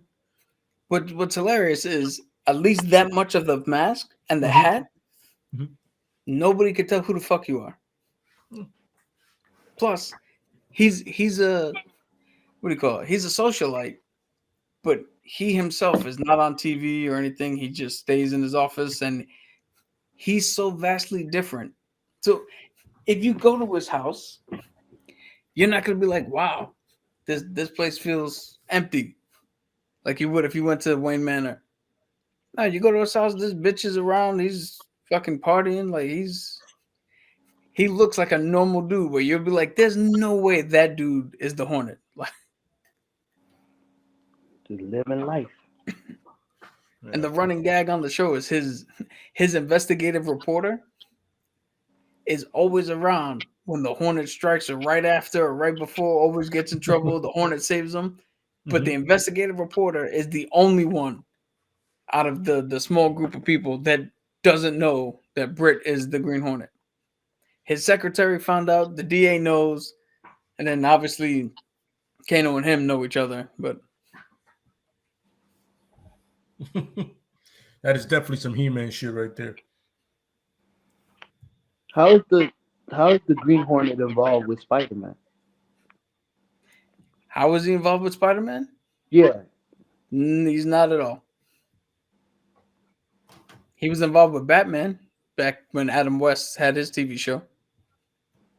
And they had a thing where Robin and Kato went fucking blow for blow. You know what? I'm confusing him with the Green Goblin. My bad. Green Probably. Hornet. Yeah. I know it's confusing. Green and green. Yeah. You know how I am with stuff that stay the same color. Yeah. The Black Daughter and the Green Goblin, you know. You gotta change the color, man. Blue Goblin.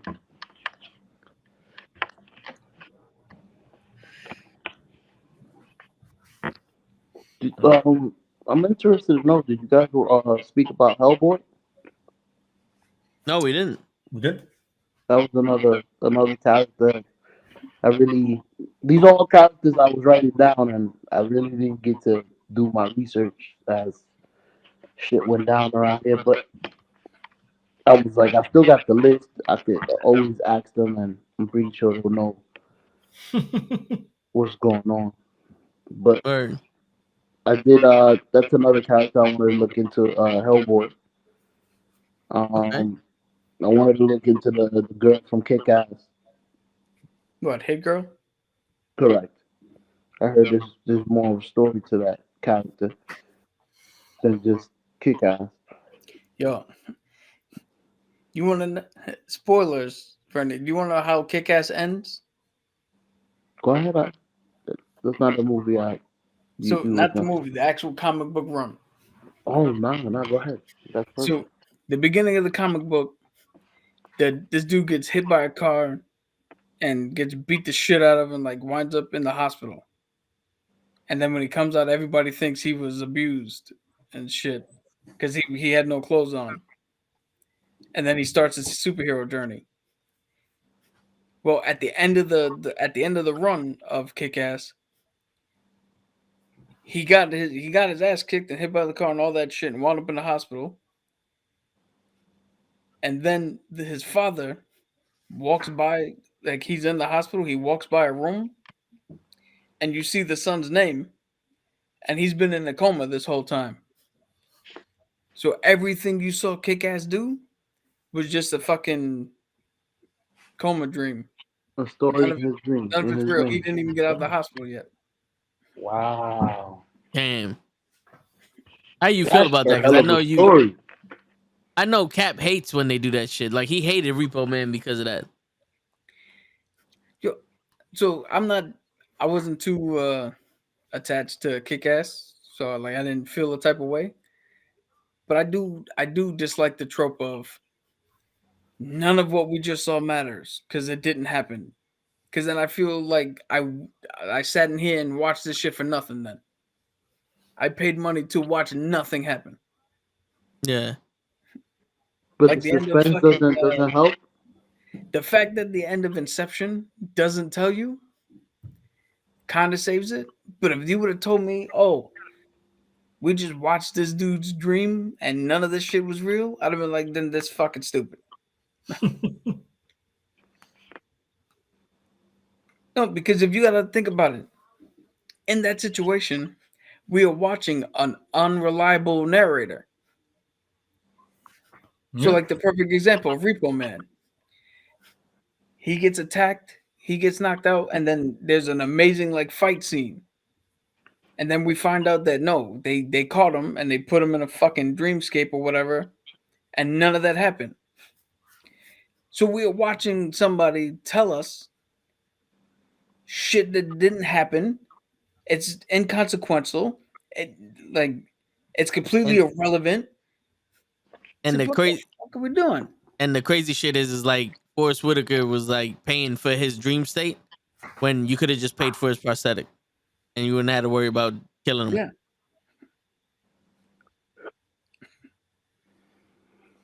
So you didn't like movie like The Sixth Sense, like where he was dead at the end. No, The Sixth Sense is different because you're just changing the perspective of the character, and you're like, oh, so he was dead this whole time. That's why this happened. That's why that happened.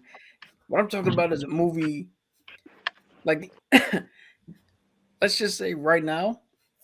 Let's say right now, so you blink your eyes and you're sitting at the camera, and then toe tag's like, all right, we're about to start. Ready? And hits the thing to start the shit. All the shit that happened for the short amount of time we were in here, but all the shit that happened, if we were watching your thoughts, are completely irrelevant. So the stakes we thought were there, the emotion we felt for your character, all the shit that all the time we invested means nothing. Means absolutely nothing. And now I gotta walk out of the movie theater going, well, the fuck happens now? Because none of that shit happened. We listened to a fucking liar for 3.5 hours. Yeah. Tell us bullshit. Where do we go from here, man? I feel you though. I understand where you're coming from. They basically taking the rug from under your feet. Yeah. I feel that, damn. You're gonna make me dislike a couple of movies that I liked. Yeah, dude. So I want to quickly point this out, man. Don't take what I say as to affect your view of shit. So if It you has like the to when movie, you make I sense say though. that I talk shit about, continue to like the movie. What I say is irrelevant. Don't worry about what I'm saying. Not worry about what I'm saying. See? And I'm saying fuck John Cena. Nah. That's for Thursday. Oh, okay, all right, wrong day. See, I blinked my eyes. I thought it was on Thursday. You lied to me, motherfuckers. I hate him so much. I gotta talk about him a day early. Damn. Shit. I'm not thirsty yet. Sure, whatever. See, I I say knew something I was gonna about- wake Kenny up. If I say Got your something shit. about a thing that you like, don't use it to inform how you should like it now. Yeah. Just take it as another But- perspective, and that's it. But the thing is, it's like I can understand. Like, remember, I speak show almost fluently, but I speak show. Shows on something he watched the movie and enjoyed it, and I'm pretty sure he didn't like do a deep dive in understanding the movie. He's like, "Oh, this is dope." He got the beginning, the middle, the end. All the other words was like irrelevant. Then when you broke it down, you're like, "Wait, that was what it was about." Mm-hmm. Okay, yeah, I can see where you don't like it. You know, It makes you sense. watched the whole movie. You understood, you know, the basis of it, and then just like, oh, okay, I can see why that's disappointing. Which shows just, you know, he's cleaning his house, watching it. You know, he's watching on it like, so what? Is he dead? Like, did he die? Is that what happened? You know what I'm saying? I get it, because there'll be sometimes for me too. Like I don't know shit until you realize it. Like, oh wait, Anakin was a child for all 3 movies. No wonder he was acting like a bitch. You know what I'm saying? So Oh, I just want to say, I'm not on purpose going in and deep diving into these movies. The way my mind works is I kind of get a little bit of like an obsession with shit. So, yeah, case in point, my first 2 years of working at the job that I'm at now, I had a family member who came in, and every day at 3 o'clock, he had to put it to channel 7, and we had to watch General Hospital. So the first month, fine, watch it. Month number 2, she would come in late. Vic, what I miss? And I would give her the whole rundown. And mind you, I'm still working. It's not like I just stopped working and watched the show for an hour and a half. I'm still doing my shit there and occasionally looking up at the screen. But now it became such a routine, and my brain kicked in, and I was like, all right. Automatically, my brain just learned everything. It was like an automatic response. It just learned everything about it, and then now that once she left, I can't tell you what the fuck's going on. I don't watch this shit. I only did yeah. it because the resident and her family wanted to watch it. Nah, I hear you. But that's how I am. When I watch something, automatically Yo, my brain is like 15 other things connected Let me- all here. let me tell you something. Me and him share this similar trait, right? When we get interested in something, we go deep dive, and that's where I learned all the Star Wars shit. But he also goes into like, you know, reaction videos and people talking about it online. When the last 3 episodes of Star Wars came out, and everybody hated the fact that Rey was a woman doing all this, like it pissed him off. He was like, these fucking people, they don't understand this shit, and it was like pissing me off. If we had this show when Star Wars came out, we would have been canceled, because I'd have been like, first off, you bitch ass motherfuckers, it doesn't matter if Rey's a woman, go eat a dick. You know what I'm saying? But Yeah. it, you know, I gotta shed light on this here, because this is Toe can attest to this. When I go to Comic-Con, I don't go because I'm in a room full of people that share similar interests than I do. he doesn't I give a could shit. care less about what the fuck they like, Yeah. because the one thing I absolutely hate is fandom. Yeah. And now let me point out, there is good fandoms. There are things that have great fandoms and great communities. And if that's something that interests you, by all means, go and do it. But there are certain things that have shitty fucking communities. And fandom is when, in my opinion, fandom is when somebody sees something and then they take ownership of that thing. Yeah. So now they gatekeep, and now if it's not to their liking, they fucking bitch, they Yeah, complain. Kenny. If they try something new, they don't want a fucking new thing. If somebody else comes in, they don't want. So I play Magic the Gathering, right? I hate going to fucking store. I've said this, I think, Yeah. last week or something. I hate going to stores to play people live, because when you get there, you have the fucking holier than thou people who think that this game was made for them. When in reality, the only reason they can beat you is because they showed up and paid $5,000 for this deck, and it's built to do exactly what it does. When you show up with the cards that you got, and you're like, "Yo, I have an idea. Let's see if this works." Yeah. And they think that means something because they paid, they watched somebody else fucking do something and just did what they did, and then they make it awkward for new people to come in because this is ours. This is ours. People hate the fact that Comic-Con is mainstream now because, it's too commercial. Why? Because more than just you and your 6 fucking friends like something? Yeah. The reason you like it got out and other people went, oh shit, this is fucking cool. Be happy about that. Yeah. You know what happens when no one likes the thing? They stop doing it. Yeah. You know?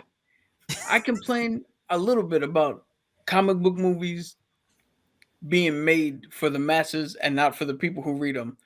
But only to the point where they go for the lowest common denominator.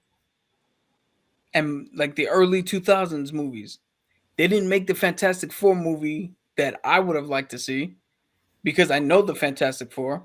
They made a Fantastic Four movie that anybody can go see and have fun with. Yep.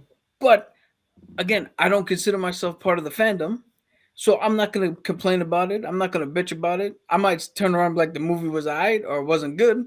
But if you like it, I'm not going to try to talk you off the fucking ledge. Yeah. I'm not going to sit here and be like, yo, here's 15 reasons why you should never watch this movie. Unless it's happening. Yeah. I'm smart enough to know I don't own these characters. Yeah. They're not mine. Yep. You'll never, no offense to you, because I know Punisher's your boy and you put the logo on your arm. Absolutely. I personally would never get Cap's logo or anybody's logo because I don't own that. That's somebody else's shit. And you can ask Toe. I've never, ever, ever, ever been one to be like, I want to be him. Yeah. I've always been one, I want to be in that world. My guy in that world. That's something we share in common. Yo, quick story. I think it was the first time I ever went to Comic-Con with you. And we're like at the point where it's like, yo, we need to just sit down somewhere. And we're in the hallway. And like we're just standing there and we spoke about Spider-Man. And this one guy out of nowhere turns like, yeah, but Miles Morales is the best Spider-Man and blah, blah, blah. And I said, who? And I turned around to Cap. I was like, yo, Cap, who the fuck is he talking about? He goes, fuck him. He doesn't know shit. Like, it was one of those. I don't give a shit if he likes Miles Morales. He's a fucking guy that they just made. He's black and Spanish Spider-Man. He didn't really do much yet. Because at this point, it was new. He's like, that had nothing to do with the fuck we're talking about. It was literally, I don't give a shit. I don't want to be in this conversation that you just made up. I'm going to answer his question, and now we're going to leave because you just contaminated this area of stupidity. You contaminated this area of stupidity. Now we got to go somewhere else. I'll give you one more quick story.